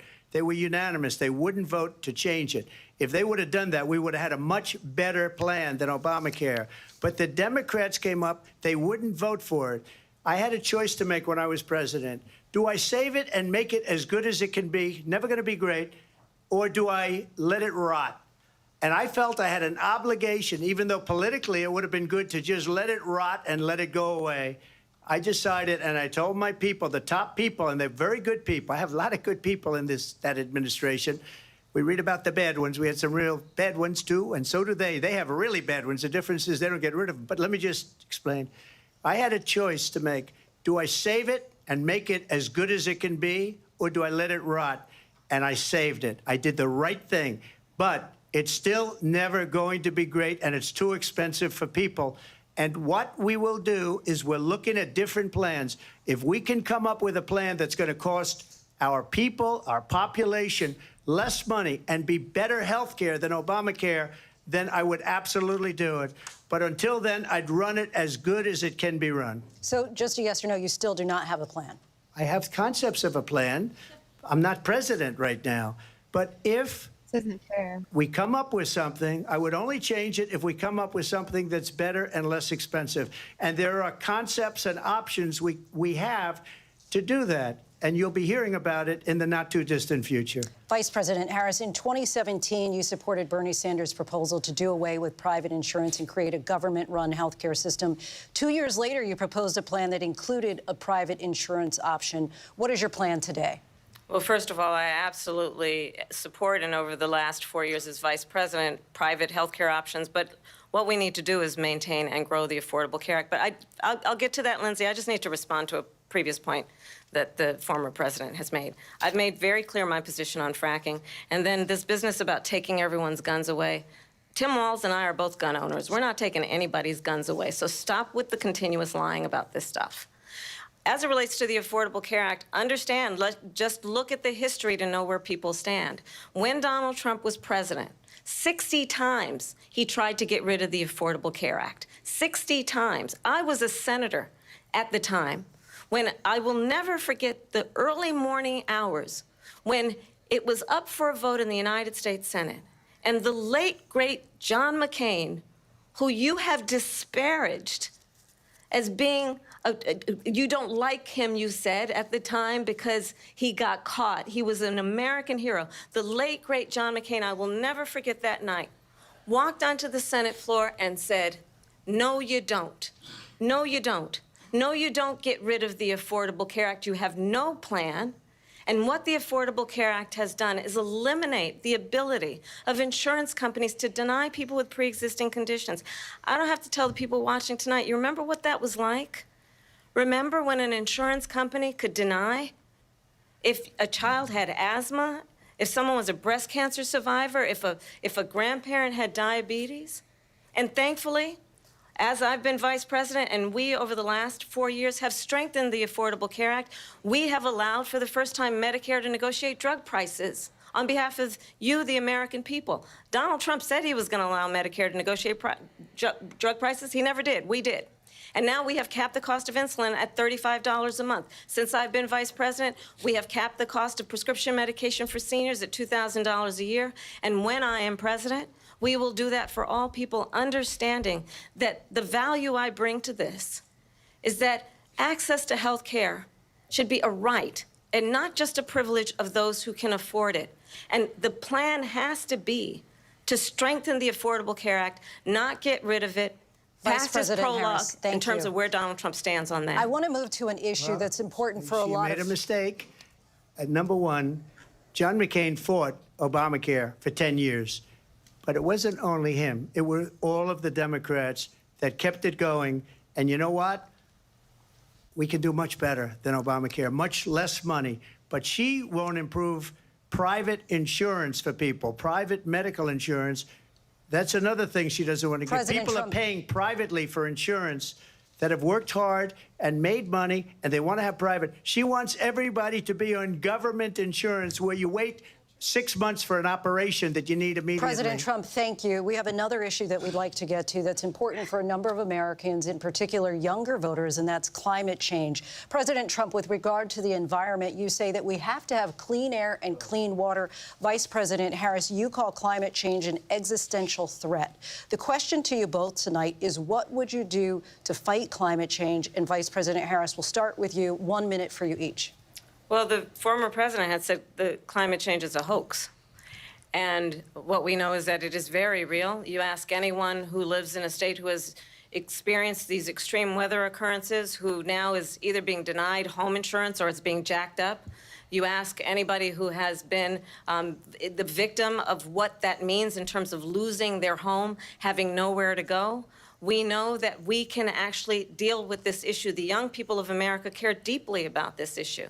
And I am proud that as vice president over the last 4 years, we have invested $1 trillion in a clean energy economy, while we have also increased domestic gas production to historic levels. We have created over 800,000 new manufacturing jobs while I have been vice president. We have invested in clean energy to the point that we are opening up factories around the world. Donald Trump said he was going to create manufacturing jobs. He lost manufacturing jobs.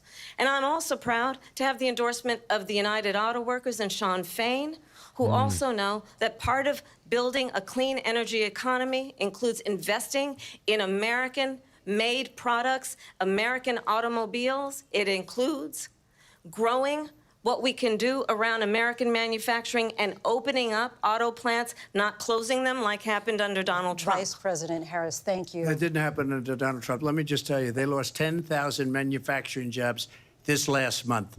It's going, they're all leaving.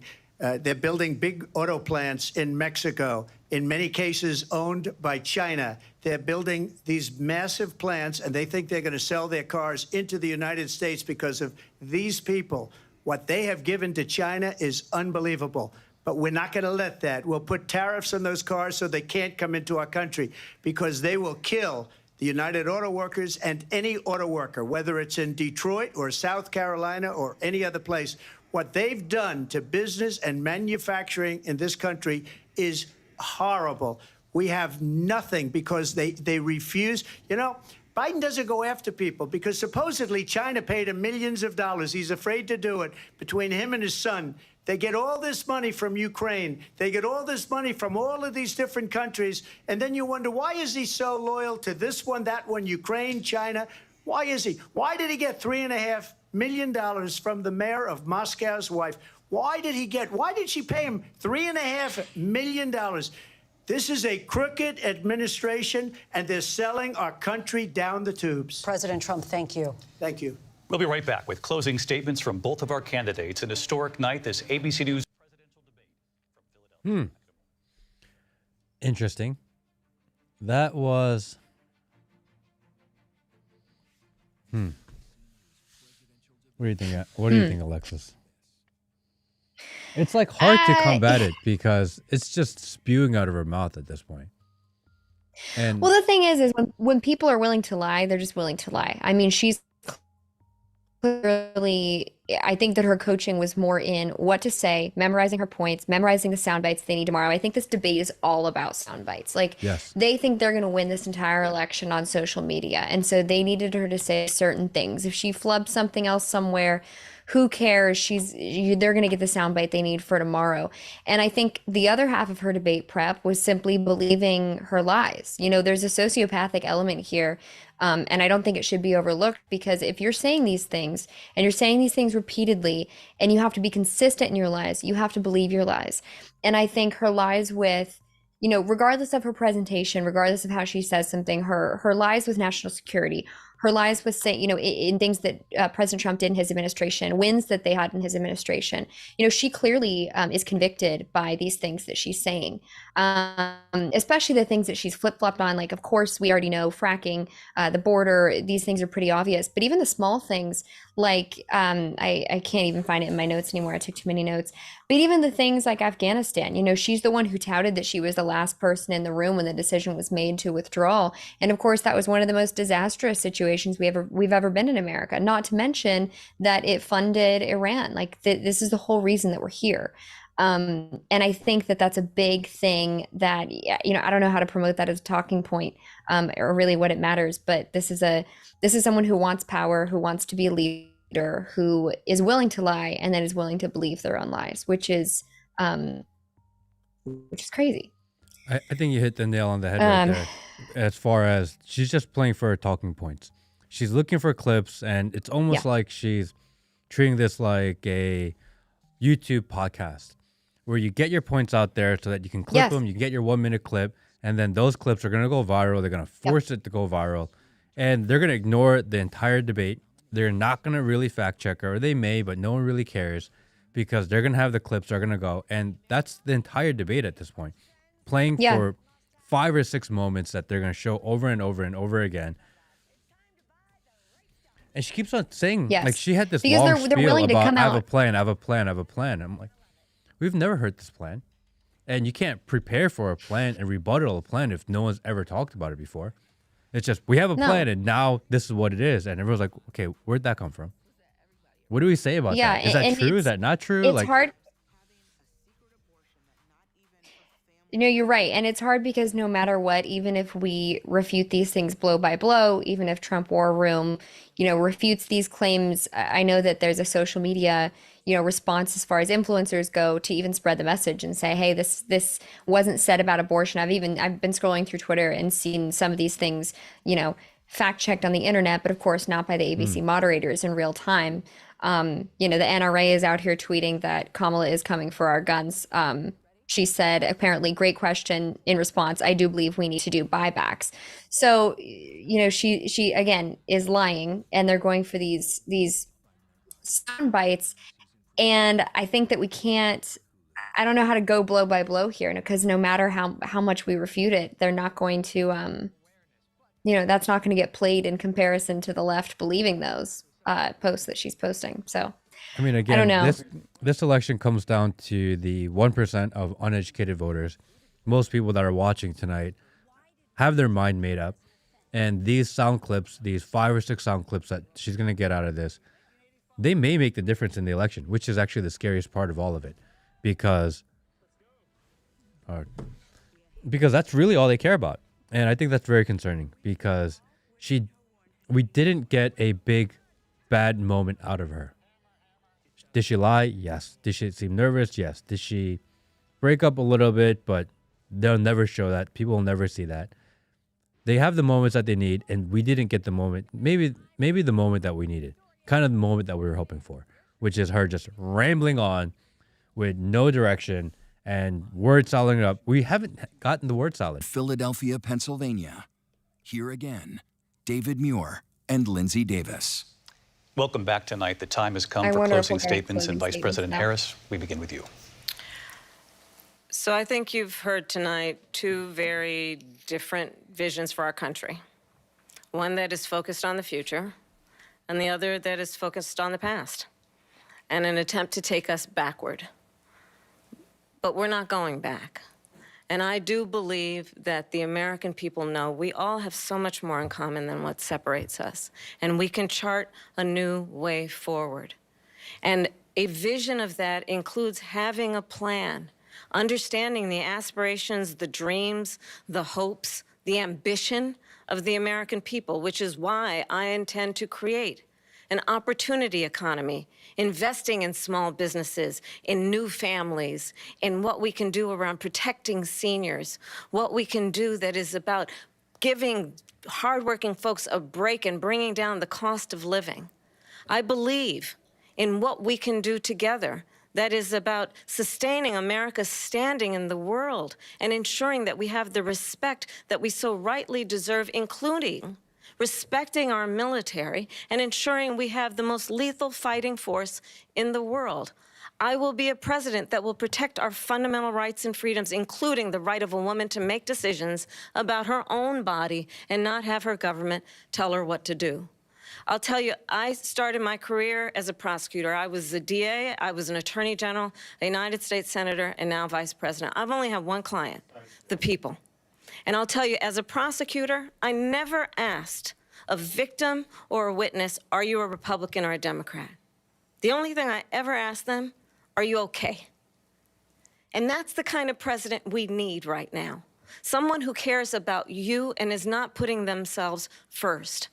I intend to be a president for all Americans and focus on what we can do over the next 10 and 20 years to build back up our country by investing right now in you, the American people. Vice President Harris, thank you. President Trump? So she just started by saying she's going to do this, she's going to do that, she's going to do all these wonderful things. Why hasn't she done it? She's been there for 3.5 years. They've had 3.5 years to fix the border. They've had 3.5 years to create jobs and all the things we talked about. Why hasn't she done it? She should leave right now, go down to that beautiful White House, go to the Capitol, get everyone together and do the things you want to do, but you haven't done it, and you won't do it because you believe in things that the American people don't believe in. You believe in things like we're not going to frack. We're not going to take fossil fuel. We're not going to do things that are going to make this country strong, whether you like it or not. Germany tried that, and within 1 year, they were back to building normal energy plants. We're not ready for it. We can't sacrifice our country for the sake of bad vision. But I just ask one simple question. Why didn't she do it? We're a failing nation. We're a nation that's in serious decline. We're being laughed at all over the world. All over the world, they're laughed. I know the leaders very well. They're coming to see me. They call me. We're laughed at all over the world. They don't understand what happened to us as a nation. We're not a leader. We don't have any idea what's going on. We have wars going on in the Middle East. We have wars going on with Russia and Ukraine. We're going to end up in a third world war, and it'll be a war like no other because of nuclear weapons, the power of weaponry. I rebuilt our entire military. She gave a lot of it away to the Taliban. Yep. She gave it to Afghanistan. What these people have done to our country, and maybe toughest of all, is allowing millions of people to come into our country. Many of them are criminals, and they're destroying our country. The worst president, the worst vice president in the history of our country. President Trump, thank you. And that is our ABC News presidential debate from here in Philadelphia at the National Constitution Center. I'm Lindsay Davis. And I'm David Muir. Thank you for watching here in the U.S. and all over the world, and from all of us here at ABC News. Good night. So, I don't know how her these people entire live with platform is themselves. just propaganda at this point, and Yeah. and we kind of understand what we're up against at this point. What we're up against is going to be just quick talking points that they're going to hit over and over and over again, and they're going to utilize social media because they don't have an intent on doing long form. This is maybe the only debate that we see. Do you think we're going to see another debate, by the way? I think that we're going to see town halls from President Trump. I think that she's going to come out with some complaint that, the mic thing was whatever, and she did one under his rules, and she's going to, they're going to come out with some statement. I don't think we'll see another one. If you have watched this debate tonight and you are feeling what I'm feeling, which is a little bit of concern, because we see, number one, what we're going up against. Number two is that I feel like there are people on the left that are actually going to think that she did a good job. I think the headlines are going to say that she did a good job. I think that's what we're going to have to deal with tomorrow, is that we're going to see the media storm of the mainstream media saying that she kind of did good. And the only way to combat that was to get her to make a huge mistake, which she didn't make a mistake. She lied, yes, for sure. But as far as making a big mistake, I don't know if she did. I think that's a big concern. Yeah. I think that the left just needed her to look viable enough, and I think that she did that. I don't know if it's just getting on social media, unfortunately, and combating each lie one by one, but I think that that's what, that's not what people are paying attention to right now. This is her TikTok campaign. These are the sound bites that she's going to propel into the next, almost 2 months. That's what we're dealing with. And so I think that you're right. Whether, regardless of her rhetoric, regardless of her lies, regardless of her entire taglines, are Marxist propaganda. That's a whole Marxist thing, is to say, oh, we're going to move forward. We're not looking back. That was a Nazi thing. And nobody's going to flag that. ABC is not going to flag that. I do think I want to point out, though, that a big win here that might be more undercurrent is that Trump basically debated 3 people tonight. He debated Kamala Harris and the 2 moderators. And while that won't be recognized by the left as a huge win, we're still looking at an even debate, even though he debated 3 people. We're looking at it and going, well, it was kind of a toss-up. We didn't get a good gaffe from her. We're having a 50-50 conversation. We could have had a lot worse of a result, I think, with the moderators, playing into Kamala's hand, leading her with questions. Lindsey Davis was incredibly leading. I think David was tasked with interrupting Trump. It's kind of obvious what everyone's role was. And I think the fact that we're still talking about an even debate is a little bit of a win, which I'll take with what they could have edited or done, honestly. I mean, I think the expectation and the bar for her tonight was so low. It's almost really similar to what it was like when we had the Biden debate, that you just wanted them to be somewhat competent. And she was somewhat competent. And that's crazy. That's the bar. Like, just don't fall straight on your face. But that's all they wanted from her, is don't fall on your face and give us something to work with. And I think that if she failed like Biden failed, then maybe, who knows what could have happened. Anything could have happened. But at this point, I think I'm pretty sure that she's who they're going to roll with all the way to the finish line now. I think if you are watching and you are concerned, you have to get involved in the political process. You have to get involved with the poll watching. You have to get involved with the election process. Yeah. You have to get your friends out to vote. I think we have no other choice at this point, because the stakes are laid at this point, right? We know what we're dealing with, and we know that we're going to be dealing with lies and propaganda just constantly flooding our eyes. Yeah. And the only way to combat it at this point is we just got to get more people out to vote than they do.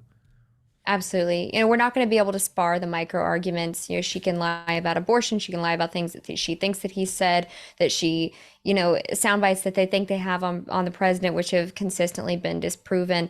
But I think that the thing here that we need to remember is that, as we said in the beginning, the middle is still the ones that we're negotiating for, and they're usually the not undereducated in a literal sense, but just underinformed about what's going on, and they might be just clocking in now or really kind of just starting to pay attention. And these are still normal people. These aren't radical leftists. I think we need to remember that these are people who kind of just maybe want to be left alone.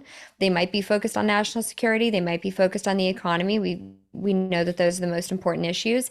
And I think something important too, if you happen to, talk to these people, come across some, if you're doing work in your community, I think something important is that watching this debate, a big thing that I noticed is Kamala Harris is emotional. She's not good at hiding her cards. She's not good at hiding her emotions.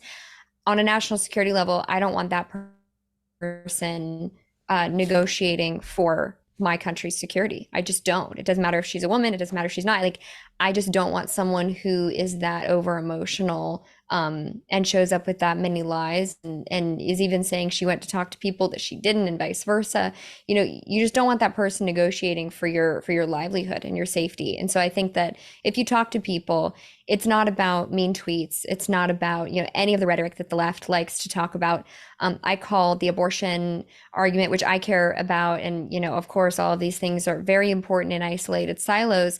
But at the end of the day, these are more luxury issues. You know, the left caring about trans issues, those are luxury issues. And the things that we have at our core that we can't worry about luxury issues until they're fixed are economy, security. And so if you come across these people in the middle, you know, take them to vote, register them to vote, try to talk to them. But I would stress to them that, you know, we're voting in this election on those issues. And I think his closing statement was really kind of what the message is. She says she has all these plans, but if she has all these plans, why didn't she implement any of them in the last 3.5 years? And I think that may be the strongest argument, really, because for the next 2 months, she's going to say, I'm going to do this, I'm going to do this, I'm going to do this. And to combat all of that, it's, well, why haven't you done it yet? Yeah, her day one was 3.5 years ago. That may be the strongest argument. I think it is. I think that's a good one-liner because honestly, that's the biggest thing. She says she has a plan. Not only does she not have a plan that she's ever told anyone, her constituents, but she also hasn't enacted that plan for this entire time, with an absentee president, no less. You know, it's not a presidency where she's being squashed by the president. He's not there 40% of the time. So she could have done any of these things, and she hasn't. So I agree with you that that's a good stress point. Do you think tomorrow they will be forced to have policy on their website now? Because she said she has a plan and she kind of talked about a couple of things. They would have to make that public now, right? Because people are going to start talking about it. I mean, we'll see if they actually succumb to real pressure. They don't seem to do anything that actual voters are curious about. But I mean, she added that issues page to her website, 2 nights ago, overnight. Yes. Basically being bullied by conservative Twitter to do so. So I don't know if they're going to expand that. I don't know if they even care to answer to people who have questions about their actual plan. But they're going to use the heck out of the sound bites, that's for sure. Keep your head on swivel, everyone. It's going to be a wild 2 months. We're going to do a lot more of these streams, and we're going to have a lot more guests. If you've missed it, we did a interview with Attorney General Andrew Bailey. We did that with Alexis. We have more of those planned and scheduled for the future. Thank you for hanging out with us tonight, everyone. And definitely, you got to go out and vote. Take your friend to vote. I think that's the takeaway always. Crucial. Thank you, everyone. See you guys maybe next week. Yeah. Why not? Have a good night, everybody.